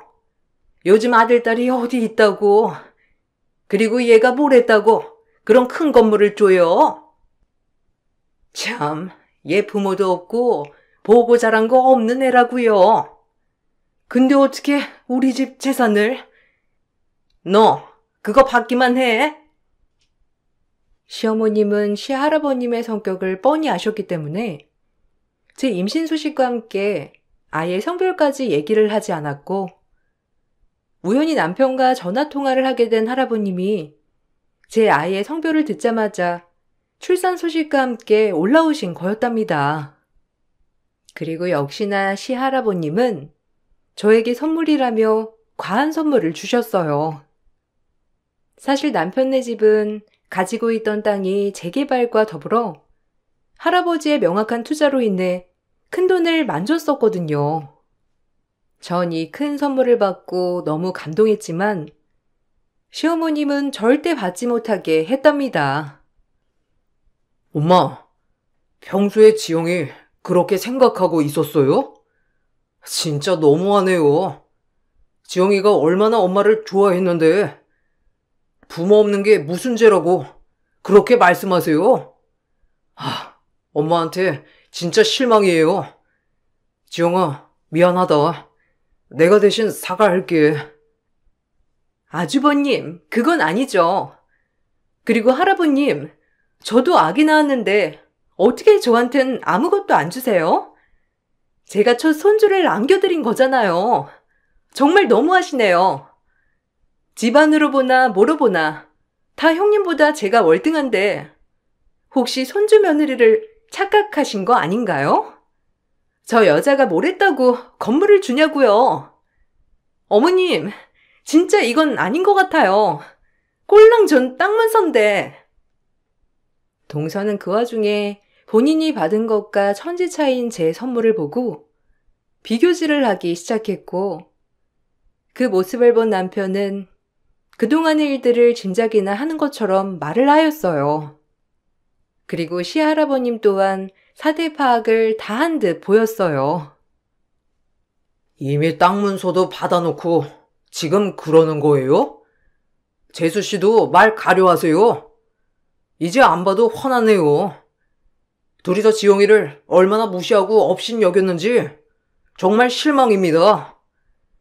우리 집 식구가 그런 줄은 상상도 못했는데 어떻게 그럴 수가? 이 못된 것들 같으니라고? 안 봐도 비디오다. 내 나이가 아무리 90이 다 됐어도 이런 거 하나 분간 못할까봐? 애미 너도 그러는 거 아니야 진짜. 날 같은 네 며느리를 감싸주고 품어주지 못할 망정 그렇게 생각하다니 정말 실망이야. 아니, 제가 뭘요? 아버님이 뭘 한다고 그러세요? 제가 얼마나 마음에 피멍이 들었는데 어떻게 도무사인 우리 아들에게 저런 부모도 없는 여자애가 가당키나 해요? 박복해도 유분수지. 그래요. 이왕 이렇게 된 거 난 쟤 너무 싫었어요, 정말. 아버님은 저 욕할 수 없어요. 제가 우리 주혁이를 어떻게 키웠는데, 내가 엄마인데 며느리 마음에 들지 않는다고 말도 못해요? 나이를 먹었으면 곱게 먹어라. 지금 네 얘기를 들으니 우리 큰 손주 며느리가 나는 더 안쓰럽구나. 애초에 너 시집 왔을 때도 내 눈에 찬 줄 알아? 그래도 이왕 아들이 좋다니까 싫은 내색 일절 안 하고 오히려 좋은 것만 생각했어. 너도 그래야지. 어쩜 사람이 제일 치졸한 짓을 해? 애초부터 심술이 가득하더니만 변하질 않지. 변하지 않고 말고. 시어머니는 그럼에도 불구하고 본인의 잘못을 몰랐어요. 그저 건물이 저에게 양도될까봐 그 걱정에만 사로잡혔고, 동서도 마찬가지로 눈이 돌아갔더라고요. 하지만 시할아버님은 그럼에도 저에게 꿋꿋이 건물을 양도해 주셨고, 전 감사히 그 건물을 양도받았답니다. 제가 건물을 받게 되자 시어머니와 동서의 행포는 날이 가면 갈수록 심해졌어요. 하지만 이것 또한 시할아버님이 싹 정리를 해 주셨습니다. 사실 시할아버님은 시어머님을 그 누구보다 잘 아시는 분이었어요. 그네한테 앞으로 조금이라도 뭐라고 하면 너희 나한테 받을 재산 단 한 푼도 없을 줄 알아. 내가 널 모를까봐. 시집 올 때부터 욕심이 그득그득. 그걸 숨겨도 티가 나는 걸 넌 모르지? 애초에 알아봤어. 자기 주제도 모르고 말이야. 며느리 잡는 꼴이란 내가 그저 아들을 낳아줬다고 그네를 예뻐하는 게 아니다. 딱 봐라. 부모 없이 자랐는데도 얼마나 성품이며 인품이며 딱 봐도 티가 나잖니. 넌 아무리 노력해도 그 심술티를 못 벗어나는 것처럼 둘째네도 마찬가지야. 아무리 노력해도 따라오지 못하는 게 성품과 인품이다. 넌 네 시어머니 똑 닮았어. 얼굴에 심술이 그득해가지고. 아버님, 정말 너무하시네요. 며느리를 앞에서 이렇게 개쪽을 줘야 시원하세요? 그리고 아버님 같으면 아들을 저렇게 훌륭하게 키워놨는데 웬 부모도 없는 천의 고아가 차지하면 마음이 어떻겠어요? 근데 왜 저만 탓하냐고요? 부모 없는 게 그네 잘못이냐? 넌 아직도 반성을 모르는구나. 됐다. 더 얘기할 필요도 없겠어. 너 욕심 많은 건 진작 알았다만 내 손주들을 잘 키워줘서 그래도 이 재산 나 죽으면 네 앞으로 해주려고 했는데 그저 건물 하나 큰 손주 며느리 준 걸로 이렇게까지 화내는 간장 쫑지라면 넌 내 재산 한 푼 받을 자격이 없어. 당장 유언장을 수정할 거야. 더 할 얘기 없다. 어머, 할아버님, 그건 아니죠. 어머님이 지금 잠깐 이성을 잃으셔서 그래요. 아니면 그 재산 저희 남편이랑 아주버님이 나눠 갖게 되는 건가요? 아유, 그렇다면 뭐 굳이 할아버님을 말리진 않겠지만요. 손주들은 끔찍하시니. 네 시엠이랑 같은 종족인 너한테 내가 이 재산을 줄 것 같냐? 알아서 할 거다, 뒤처리는. 이만 내려가 봐야겠다. 그리고 시할아버님은 곧장 시골로 내려가셨어요. 시어머님 모든 재산을 한 푼도 받을 수 없다고 생각하자 통곡을 하며 울기 시작했고, 그것 또한 저 때문이라며 화를 내었죠. 남편은 그 모습을 보더니 본인 엄마에게 정말 실망을 한 듯 했고, 그 와중에 동서는 그럼 재산 분할이 어떻게 되는 거냐며 본인의 입속만 챙기고 있는 꼴이더라고요. 시어머니가 울든 말든 아무 상관도 안 하는 동서를 보고 있으니 정말 웃음이 나왔습니다. 돈에 눈먼 여자들 같은 생각이 들었거든요. 엄마, 그렇게 모든 걸 지영이 탓할 거면 우리도 이제 여긴 안 올게요. 그게 낫겠어. 서로 보는 게 스트레스인데 왜 만나? 우리 갈게요. 그리고 엄마한테 정말 실망했어. 엄마의 모든 것에 다 의심이 들어. 저희 이만 갈게요. 여보, 가자. 내가 널 어떻게 키웠는데 그런 말을 하니? 여자의 눈이 돌아도 그렇지. 이럴 순 없는 거다. 이 집 남자들이 다 뭐가 씌어가지고 저 부모도 없는 천의 고아한테 저렇게 눈들이 뒤집혀? 그깟 아들 낳은 게 뭐라고. 정말 어이가 없네. 아니 아주버님, 그래도 이도 자식인데 혹시 할아버님이 재산 분배를 손자들한테 각자 해 주시겠죠? 그것만 대답해 주세요. 돈에 환장들 했네요. 재수 씨까지 진짜 너무해요. 그 와중에 이런 모습들을 보이니 제 아내가 얼마나 그동안 마음속에 응어리가 줬을지 상상이 가요. 당분간 못 볼 것 같네요. 다들 할아버지가 엄마와 재수 씨를 본 모습이 아주 딱 맞아요. 전 그렇게 시댁과 절연하다시피 했고, 때 되면 시골에 할아버님을 뵈러 가긴 하지만 거의 시댁에는 가고 있지 않답니다. 제 아들 커가는 모습을 보며 할아버님은 정말 뛸 듯이 기뻐하세요. 아직 옛날 사람이라 아들 사랑이 각별하신 분이라 제가 아들을 낳았다는 이유 하나만으로 이렇게 국빈 대접을 해 주신답니다. 사실 그래서 가끔은 혹시 내가 딸을 낳았으면 어땠을까라고 생각은 해보았지만 이렇게 앞으로의 인생이 편해지라고 아들을 낳았나 보다는 생각이 들기도 해요. 어머님은 그 이후로 재산을 위해 할아버님에게 사죄를 했지만 대쪽 같은 할아버님은 한사코 사과를 사양하셨답니다. 그네한테 미안해 해라. 나한테 하지 말고. 네가 사과할 사람은 내가 아니라 그네야. 지금 네가 재산 때문에 일어나 본데 그러지 마라. 사람이 그러면 못 쓴다. 돈이야 없다가도 있는 거고 있다가도 없는 건데 사람이 얼마나 귀한 자산이건을. 아버님, 그래도 우리 세월이 얼마인데 어떻게 이런 식으로 저를 내치시는 거예요? 저 그냥 너그럽게 생각해 주세요. 나한테 이럴 게 아니라니까. 난 마음 안 변한다. 그네한테 먼저 사죄하고 와. 그래야 나도 마음이 풀어질까 말까야. 그리고 그렇게 예뻐하던 동서도 시어머님 앞에서 재산을 취득하려는 모습을 보이자 두 고부도 끝이 났다고 해도 가언이 아니라고 하더라고요. 남편에게 듣기론 시동생도 그런 이기적인 동서와 이혼하고 싶지만 아이 때문에 억지로 참고 산다고 하더군요. 그런 남편은 본인 동생이 안쓰럽다고 저에게 얘기를 했고 저 역시 그 말을 들으니 참 안타까웠어요. 그리고 언젠가 시동생이 한 번은 터지지 않을까 생각도 했답니다. 참 돈이 뭐길래 이렇게 가정이 파탄 나는지도 참 무서운 것 같아요.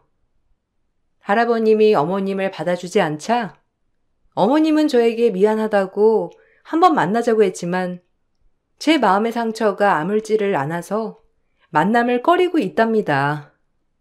진실이 없는 어머님은 그저 돈 때문에 저에게 미안하다고 하는 거 뿐일 테니까요. 그리고 아무도 없는 저에게 진정한 가족이 뭔지를 깨닫게 해준 남편에게 정말 고마운 생각이 든답니다. 지금 이 행복이 깨지지 않기만을 바랄 뿐이에요.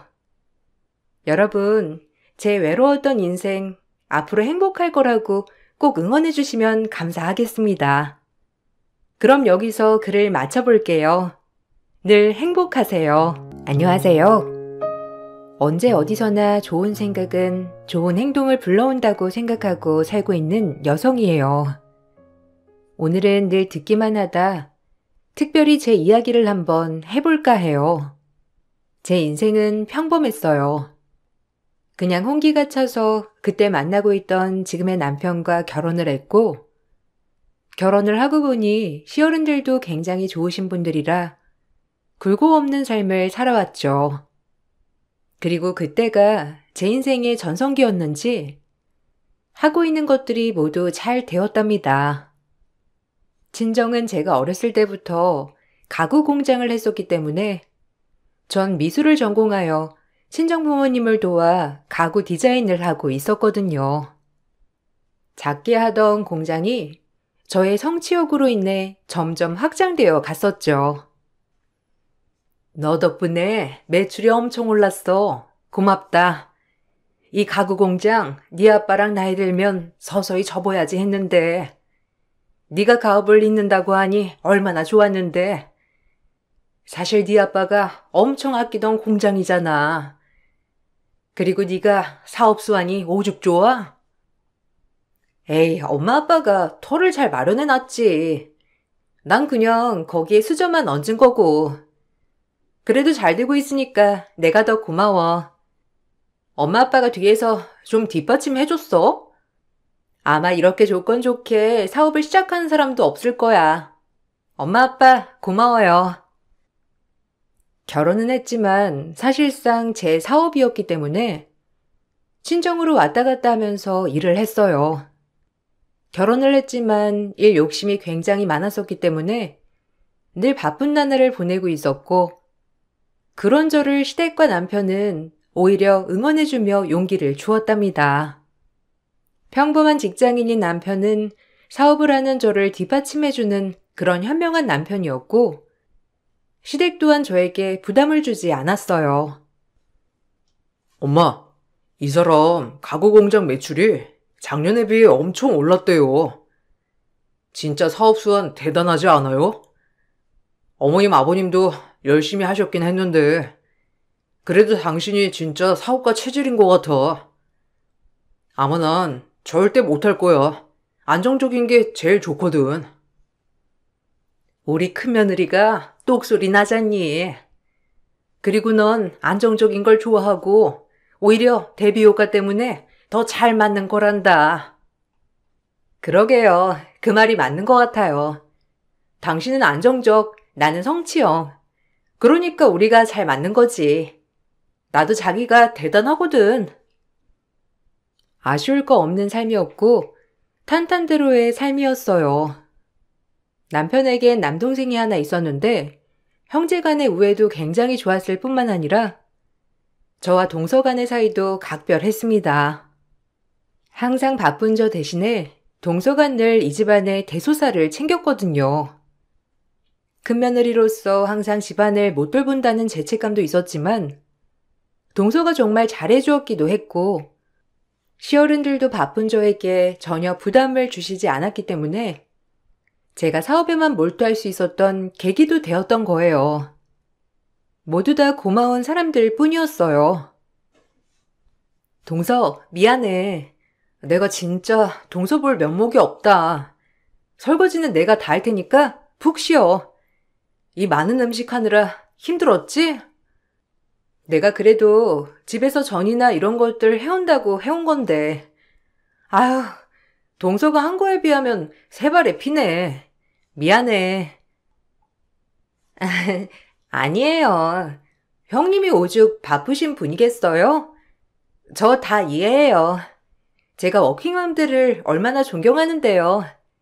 평생 전 살림만 해가지고 나가서 일이나 할 수 있을까 모르겠어요. 그러니까 너무 부담감 갖지 마세요. 집에 있으니까 하는 거죠 뭐. 그래도 그게 아니야. 동서가 일 안 한다고 해도 집에서 노는 거 아니잖아. 살림하고 애 보는 게 얼마나 힘든데. 그래서 말인데 이거 헤어살롱 티켓이거든? 동서 집 근처지? 주말에 시간 될 때 머리나 하고 기분 전환 좀 시켜. 내가 너무 미안해서 그래. 어머, 역시 저 생각해주는 건 형님밖에 없네요. 제가 무슨 복이 있어서 이렇게 형님 복이 많은지. 진짜 다른 건 몰라도 이 집에 시집 와서 형님을 만난 게 제 인생의 가장 큰 행복이라니깐요. 감사해요, 정말. 절 이렇게 생각해 주셔서 말이죠. 아유, 이해심 많은 둘째나, 항상 당연하게 생각 않고 미안해하는 첫째나, 우리 며느리들이 최고다. 정말 기특해. 늘 집에서 살림만 하는 동서를 챙기는 것도 저였어요. 제가 일을 하느라 조금 가정적이지 못한 부분이 있으니 그에 대해 동서에게 미안했거든요. 하지만 양심 없게 모든 일을 동서한테 떠넘기고 딱 현금으로 모든 걸 커버치는 사람은 절대 아니었고, 늘 시댁 모임일 때면 집에서 제가 밤을 새워서라도 어느 정도의 음식은 만들어서 가지고 갔답니다. 동서 혼자 하게 할 수 없었으니까요.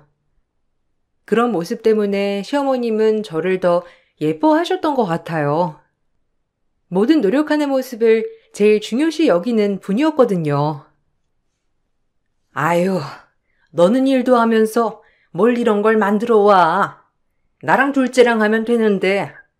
어쨌든 네 정성 하여튼 알아줘야 한다. 아니에요. 제가 큰 며느리로서 할 도리는 다 해야죠. 죄송해요, 어머님. 저도 다 챙기고 싶은데 시간이 진짜 없네요. 괜찮아. 네가 얼마나 바쁘게 일하는지 다 아는데 뭐. 네 동서 집에서 놀잖니. 그럼 그냥 나랑 하면 되는 거야. 에이, 그건 아니죠. 동서가 집에서 그냥 노나요. 살림하고 애 보고 매일 음식하고 진짜 그것도 보통 일이 아닐 거예요. 오히려 밖에 나가서 일하는 게 더 쉬울 수도 있죠. 전 오히려 동서가 더 대단하고 진짜 존경스러운걸요? 어머, 아니에요. 형님이 더 대단하시죠. 어머님 말씀이 맞아요. 제가 집에서 뭘 한다고. 전 신경 쓰지 마세요. 하여튼 그네 마음씨 정말 그리 비단결같이 고우니 네가 하고자 하는 모든 게 다 잘 풀리는 거다. 술술. 가끔 민망하게 어머님이 너무 저만 챙기는 게 없지 않아 있었지만 그럴 때마다 혹시라도 소외될까 늘 동서를 챙겼답니다. 한 번은 동서가 울면서 저녁에 전화가 왔고 서둘러 일을 마치고 동서를 만나러 갔을 때 진지하게 동서는 이혼 얘기를 하더라고요. 아무 문제가 없어 보였던 동서네 부부였기 때문에 동서의 폭탄 선언에 머리가 아찔하고 내가 뭘 도울 게 없나 생각하게 되었어요. 저 정말 이혼할까 봐요. 형님네처럼 살고 싶은데 이 사람은 매일같이 술만 퍼먹고 하는 것도 없이 그저 저만 지잡듯 잡아요. 모르셨죠? 늘 형님네 보면 하하허허 좋은 사람인 척. 저 진짜 우울하거든요. 말을 안 해서 그렇지. 어머, 몰랐어, 동서. 진짜 힘들었겠다.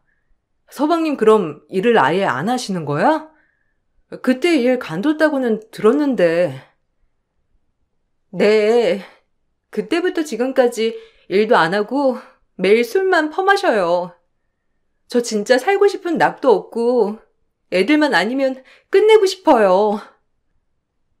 공과금은 밀렸지, 돈은 안 벌어오지, 저보고 어쩌라는 건지. 그렇게 묻히기만 인간이랑 끝내야 맞는 건데 저 어쩌면 좋아요? 어떡하냐 진짜.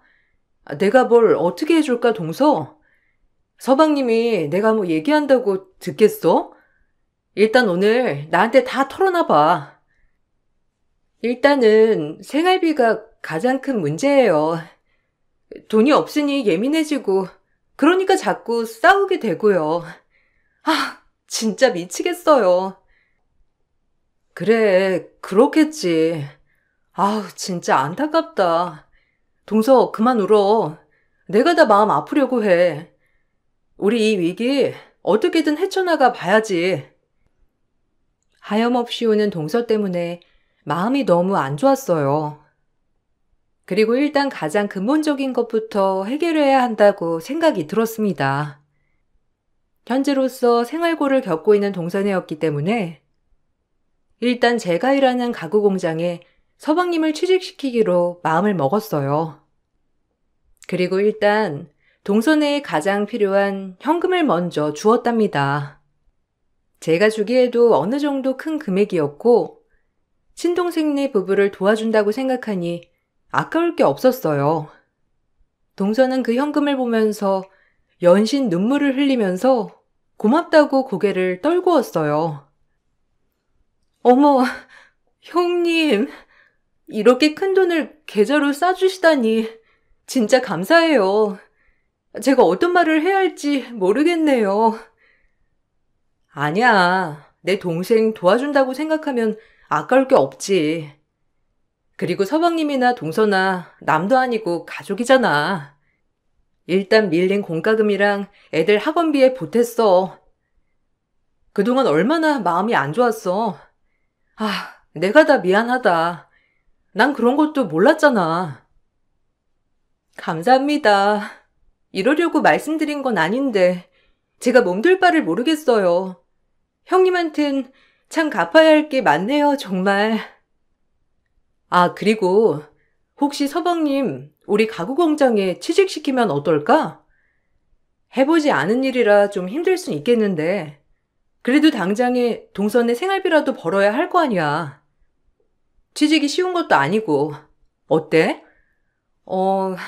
나도 이런 말 하긴 조금 조심스럽긴 해. 어머, 저희야 좋죠. 감사해요.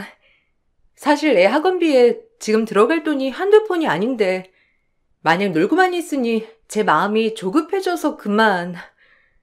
역시 형님한테 얘기하면 뭐든 해결될 줄 알았어요. 정말 솔로몬이세요. 고맙습니다. 아니야. 내가 도움이 된다고 하니 나야 고맙지. 그럼 서방님한테는 내가 이의 통해서 얘기할게. 괜찮지? 너 동서랑 이렇게 얘기했다고 하면 동서도 곤란할 거 아니야.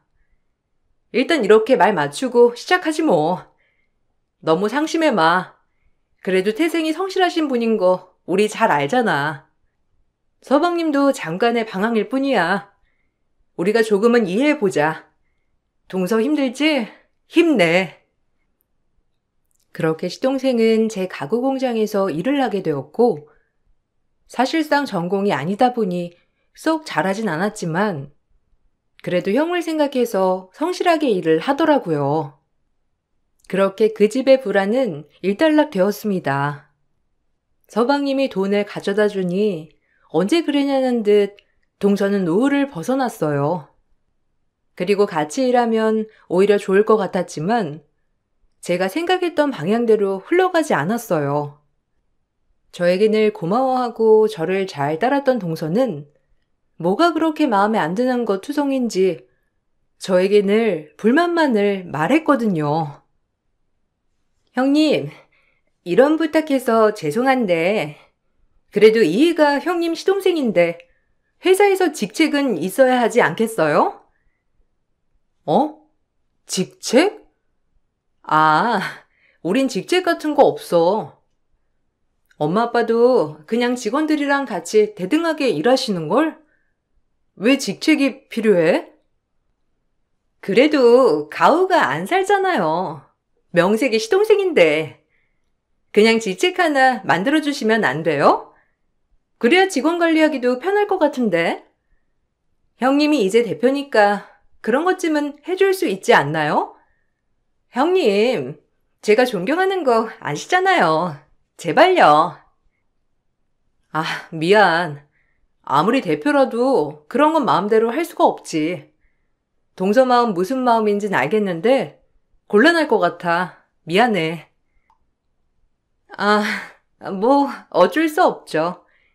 제가 이렇게라도 말씀드리면 형님이 재고라도 해보실 줄 알았는데 역시 남이긴 하네요. 그럼 월급 좀 인상해 주시면 안 돼요? 저희 애가 둘의 외벌이인데 아무래도 월급이 너무 짜서 조금 빠듯하긴 하거든요. 서방님이 원하는 거야? 아니면 동서가 원하는 거야? 솔직히 경력이 없고 이 정도 월급이면 진짜 많이 주는 거거든. 이것도 안 된다, 저것도 안 된다. 뭐 알겠습니다. 전 그래도 형님을 언제나 제 친언니처럼 생각했는데 역시. 말끝을 흐리면서 묘하게 기분 나쁘게 하는 동서였어요. 사실 동서와 지낼 때 이런 감정은 처음이라 당황스럽고 묘하더라고요. 하지만 이건 시작에 불과했고 같이 일을 하는 내내 동서는 저에게 특히 급여적인 부분에서 불만이 많았습니다. 오히려 같이 일을 하게 되니 저의 연매출에 대해서도 왈가왈부하는 일이 잦아졌고 피곤해지는 일이 급격히 많아졌어요. 얘기 듣기론 매출 장난 아니라면서요? 형님 근데 너무 짠 거 아니에요? 그래도 가족인데 저희만 가족으로 생각한 것 같네요. 원래 가족한테 제일 잘해야 하는 건데 지금 형님은 형님 배만 불리는 꼴이니 참 마음이 그렇네요. 동서, 말 함부로 할래? 내가 저번부터 많이 참았는데 매출은 나뿐만 아니라 공동으로 관리하는 부모님이 알아서 하시는 거고 지난번부터 월급 때문에 그래? 나 진짜 동서 이런 모습 낯설다. 지금 같아선 괜히 서방님이랑 일하자고 한 것 같아. 본색 나오시네요. 전 친언니처럼 믿고 따랐는데 그놈의 감투 씌워주는 일이 뭐가 그렇게 힘든 건지. 솔직히 형님네 부모님 언제까지 그 일 하시겠어요? 이제 믿을 사람이라곤 제 남편뿐이 없을 텐데 너무 야박하신 거 아니에요? 공사 구분이 안 되는 동서와는 말이 통하질 않았어요. 그리고 이렇게 사적인 일로 마음이 복잡할 때 하필 경제 사정도 곤두박질치기 시작했습니다. 계속해서 승승장구했던 제 사업 홈쇼핑과 이제 곧 계약하고 방송도 타려고 기다리고 있던 그때 갑작스러운 가구 디자인의 유출로 인해 모든 게 무산되고 만 거예요. 전 그 유출된 것이 어이가 없었고 홈쇼핑은 물론 일단 지금 온라인상에 가구를 올려놓은 것들을 다 내려야 하는 지경에 이르렀어요. 제 디자인인데도 불구하고 말이죠. 홈쇼핑에 판매를 할 목적으로 재고 수량을 훨씬 많게 찍어냈던 물품 때문에 저희는 그 물량 금액을 회수하지 못했고 결국 부도 처리 수순을 밟게 되었어요. 사람 망하는 건 한순간이었고 제 욕심으로 욕심 없이 소소하게 일하시던 부모님이 피해를 본 것 같아 정말 죄송한 마음만 들었습니다. 하지만 오히려 절 더 걱정하고 신경 써주는 부모님과 남편이었어요. 이럴 때도 있고 저럴 때도 있는 거야. 일단 이 위기 잘 헤쳐나가자. 사람이 어떻게 상승 곡선만 타겠니? 너무 낙담하지 마. 미안해. 내가 욕심부려서 문까지 닫게 하고 내가 꼭 일으킬 게 엄마. 일단 지금은 어쩔 수가 없네. 미안해. 나도 도울게. 당신 혼자 아니니까 너무 걱정하지 마. 그리고 완전 빚더미도 아니고 이 정도 빚은 금방 재기할 수 있을 거야. 전 백방으로 다시 회사를 살리기에 급급했어요. 그 무렵 저랑 같이 일을 하던 서방님은 진작에 회사의 안 좋은 소식을 눈치채고 일을 그만둔 상태였고 얘기를 듣기론 동선의 친정부모님이 가지고 있던 땅이 팔리면서 동선은 돈방석에 앉게 되었다고 했어요. 저와 갑작스럽게 삶이 바뀌어 버린 거예요. 남한테 돈을 절대 꾸면 안 되겠다는 신념을 가지고 살았는데 사람이 한기에 부딪히니 이리저리 손을 뻗을 수밖에 없었어요. 저에게 생각나는 사람은 동서뿐이었습니다. 그리고 동서에게 부탁을 하였어요. 돈 얘기하는 게 참 쉬운 게 아닌데 동서 혹시 나 좀 도와줄 수 있을까? 이번 물류건만 해결되면 정상화 되거든. 정말 미안한데 돈 좀 꺼줄 수 있어? 신원은 확실하잖아. 이번에 동서가 도와주면 은인이라고 여기면서 살게. 부탁해. 어머, 형님이 저한테 아쉬운 소리 할 때가 있네요. 기가 막혀라. 이건 동영상으로 찍어놔야 하는데 언제 또 형님이 저에게 아쉬운 소리를 하겠어요. 근데 어쩌죠? 제 철칙이 절대 돈거래는 안 하는 거라. 미안하지만 안 되겠네요. 그래 뭐. 본인 신념이 그렇다고 하니 내가 더 이상 할 말은 없네. 그래 알겠어. 어쩔 수 없지. 이런 얘기해서 미안해. 이제 제 기분 좀 마셨어요? 늘 잘 나가는 형님 뒤에서 제가 얼마나 그림자 같았는지 형님은 모를 거예요. 근데 오늘 같은 날이 오니 제 기분이 다 좋은데요? 형님 망한 건 안 됐지만 어쩌겠어요. 이제 그냥 돈 걱정하시며 사시는 수밖에. 참 안 됐네요. 그리고 이제 저희 집에 딱 큰 도움이 안 될 것 같은데 사적인 연락은 하지 말아주셨음 해요. 불편하거든요. 뭐? 무슨 뜻이야? 지금 우리 집이 망했다고 이제 거리를 두자고 하는 거야? 그리고 참 악담한다 진짜. 원래 이런 사람이야? 네, 원래 이런 사람인데 그동안 숨기고 사느라 혼났어요. 얼마나 형님이 질투나던지. 근데 이제야 제자리 같네요. 동서는 그동안 저에게 했던 모든 것들이 다 거짓이라고 하면서 제가 처한 이 상황을 비웃었습니다. 정말 바닥을 쳐보니 알겠더라고요. 진짜 내 편과 내 편을 가장한 척 있었던 인간들을 말이죠. 전 더 이상 들을 것도 없었고 화도 낼 힘이 없었어요. 사실 그전 서방님과 일했을 당시부터 동서의 본 모습을 간간히 보았기 때문에 정말 큰 충격은 아니었고 이로써 제가 사람을 정말 잘못 보았다는 게 확실해졌습니다. 그리고 절대 믿을 인간 없다고 생각하며 제 멘토를 더 부여잡게 되었죠.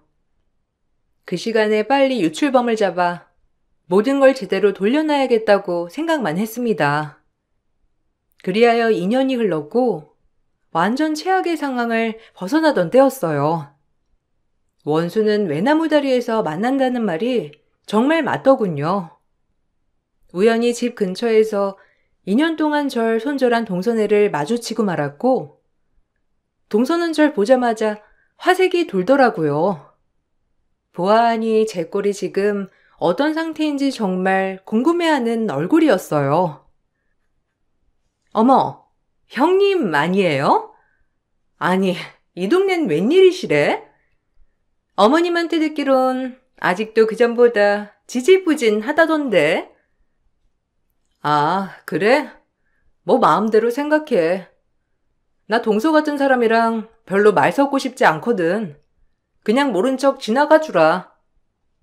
우리가 그렇게 얼굴 보면서 안부 물을 사이는 아니잖아? 동서 보니까 알겠네.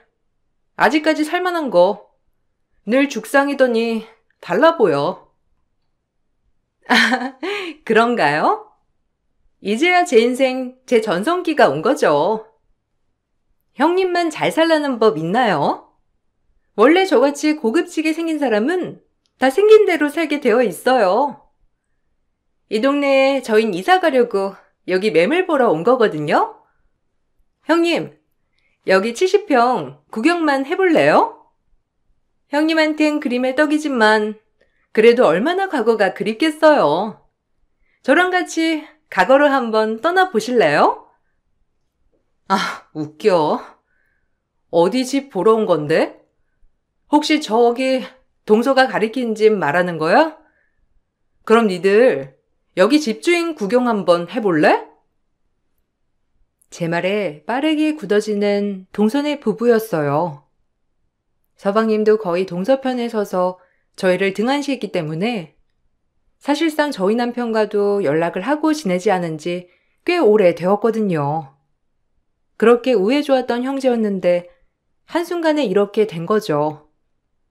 그리고 제 말에 동서는 빠르게 어떻게 된 일이냐며 묻더라고요. 누가 봐도 제가 망하고 다시 일어서기를 바라지 않았던 것처럼 말이죠. 어떻게 된 거예요? 아니, 형님이 이 집 주인이라는 식으로 들리는데 맞아요? 그럴 수가 없잖아요. 어머님한테 듣기론 아직도 일어서지 못하고 그 자리 그대로라는데 이게 어떻게 된 거죠? 누가 보면 꼭 집주인 행세를 하는 것처럼 아주 웃기네요. 어머님한테 굳이 얘기하지 말라고 했지. 또 시샘 살 일 있니? 나 제기했어. 다행히 정말 내가 마지막으로 디자인한 제품이 히트쳤거든. 우리 사이 이렇게 된 거 어머님도 뻔히 아는데 동서한테 미주알 고주알 얘기하고 싶었겠어? 사람 앞일 모른다. 그렇지? 여기 내가 전세 놓은 집이야. 보아하니 매매는 아니고 전세 보러 왔나 본데 잘 구경하고 가셔. 난 공가사는 확실한 사람이니까 뭐 이런 거에 있어서 전세금을 올린다거나 하진 않을 거거든. 그러니까 천천히 둘러봐. 기가 막혀. 아니, 제기를 했다고? 어떻게 당신이 제기를 할 수 있어? 그럴 리가 없는데. 그 빚이 얼만데 도대체. 나 사업수완 좋은 거 알잖아. 투자자들 잘 만났어. 참, 누구는 나 그렇게 등한시했지만 오히려 투자자들이 날 믿어주더라. 제가 제기를 했다는 말에 동서는 안색이 싹 바뀌었고 집주인이 저라는 말에 또 한 번 좌절한 얼굴이었어요. 참 가까이 있었을 때 저런 모습을 왜 몰랐었는지 정말 제 발등을 찍고 싶었죠. 그리고 더욱더 놀라운 일이 밝혀졌어요. 2년 전 제 디자인을 유출해 타 업체에 공유한 사람은 바로 다름 아닌 서방님이었던 거예요.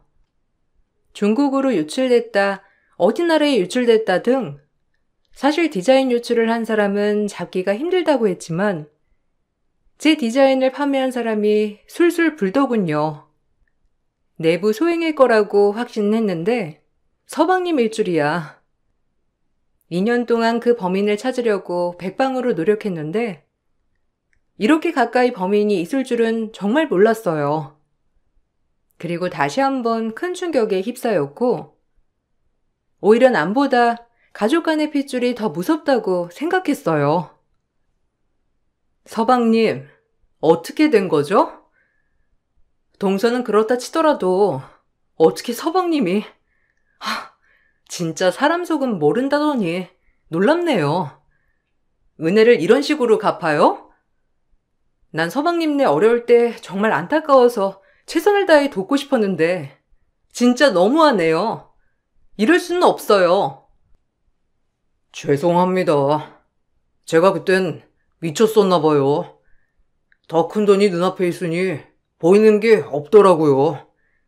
마침 이 사람도 계속 부추기고 제가 형이랑 형수님한테 이러면 안 되는데 정말 죄송해요. 아니 진짜 무슨 말을 해도 용서가 되진 않겠죠? 배신감 때문에. 당연하죠. 동서 핑계대지 마세요. 그냥 한통속이니까. 그럼 그때 부자가 됐다는 게 땅이 팔려서가 아니라 제 디자인 유출을 해주면서 받은 돈이겠군요. 긴 말 필요 없네요. 백날 입으로 말해봤자 뭐 느끼는 게 있겠어요? 법으로 해결하죠. 형수님, 제발 그냥 묻어주시면 안 될까요? 저도 후회하고 있어요. 사실 뭐 제가 항상 마음 편했던 것도 아니고 제가 힘들어진 이유 다 이것 때문이었고 이 일 때문에 저희 외면하던 게 서방님네예요. 본인들이 다 저질러 놓고 망하기만을 바랬던 것처럼 말이죠. 절대 그냥 못 넘어가요. 서방님이 뿌린 죄 알아서 달게 받으세요. 그게 속죄하는 길이니까. 전 바로 고소를 하였으나 가족이라는 이유로 형사소송이 아닌 민사소송을 진행해야 했어요. 참 법이 뭔지 가족 간에는 아무리 횡령사기라고 하더라도 법으로 그 죄를 물을 수 없더군요. 하지만 제 피해액이 워낙 큰데다 디자인 유출로 인한 건이기 때문에 민사로 진행할 수 있었습니다. 시어머니는 이 모든 사실을 알고 거의 졸도 직전이었고 그건 남편도 마찬가지였어요. 네가 사실이냐? 네 형수 회사 망하게 한 장본인이 너란 말이야? 아니 참 어떡해. 네 아들 맞나 싶어. 정말 네가 그런 거야? 죄송해요. 아무리 애엄마가 부추겼어도 제가 형이랑 형수한테 그러면 안 됐는데 정말 입이 10개라도 할 말이 없어요. 뭐 내 탓을 해. 당신도 동조한 거잖아. 웃긴다 진짜. 비겁하게 내 탓만 하시겠다? 참 기가 막혀서 말이 안 나오네. 입 다물어. 너네는 아주 서로의 탓만 하고 진정 잘못한 걸 모르지? 나도 첫째네 하는 거 그냥 지켜볼 수밖에 없으니 벌 달게 받아. 알겠니? 고양 것들. 그러니까 너네가 안 풀리는 거야. 그 돈으로 호요식 해봤자지. 이미 그 돈은 다 날렸잖니? 디자인을 유출한 대가로 받은 돈은 이미 흥청망청 다 써버린 서방님네 부부였어요. 그리고 소송은 길어졌습니다.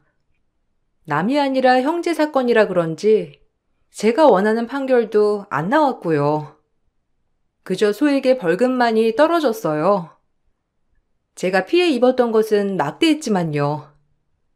하지만 남의 눈에서 눈물 내면 본인은 피눈물 난다고 하던가요?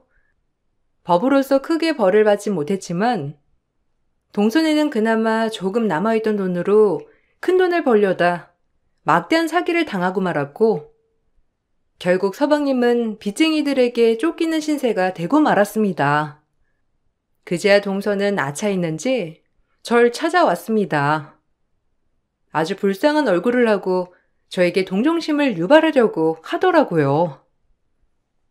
형님, 제발 한 번만 도와줘요. 저랑 우리 애들 진짜 이러다 큰일 나요.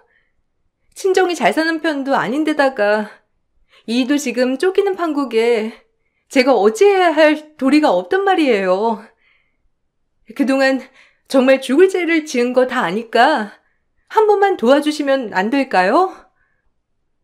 웃긴다. 동서 나 힘들 때 뭐라고 했어? 그냥 똑같이 얘기할게. 내 철칙이 돈거래는 절대 안 한다는 주의라 어쩔 수 없네. 그리고 우리가 이렇게 얼굴 마주 볼 사이는 아니잖아? 어떻게 보면 철천지 원수인데 서방님이 쫓기든 깜빵을 가든 난 알 바 없으니까 알아서 해결해. 동서의 그 잘난 주둥아리로 뭘 못하겠어? 사람 앞일 참 모르지? 그때 너의 호화로운 생활이 영원할 줄 알았니? 떳떳한 돈으로 살았던 것도 아니었으면서 뻔뻔하게끔 본인이 일군 것처럼 지금 벌 받는 거야. 제발요. 제가 잘못했어요. 진짜 그때 머리에 뭐를 맞았나. 정말 눈에 뵈는 게 없었거든요. 죄송합니다. 이렇게 빌게요. 빌지 마. 마음 안 변하니까. 그리고 다신 보지 말자. 어머님 때문이라도 완전히 연을 끊을 순 없겠지만 이도 다신 안 보고 싶어 해. 그냥 지 죽은 듯 살아. 사람은 뿌린 대로 거둔대더라.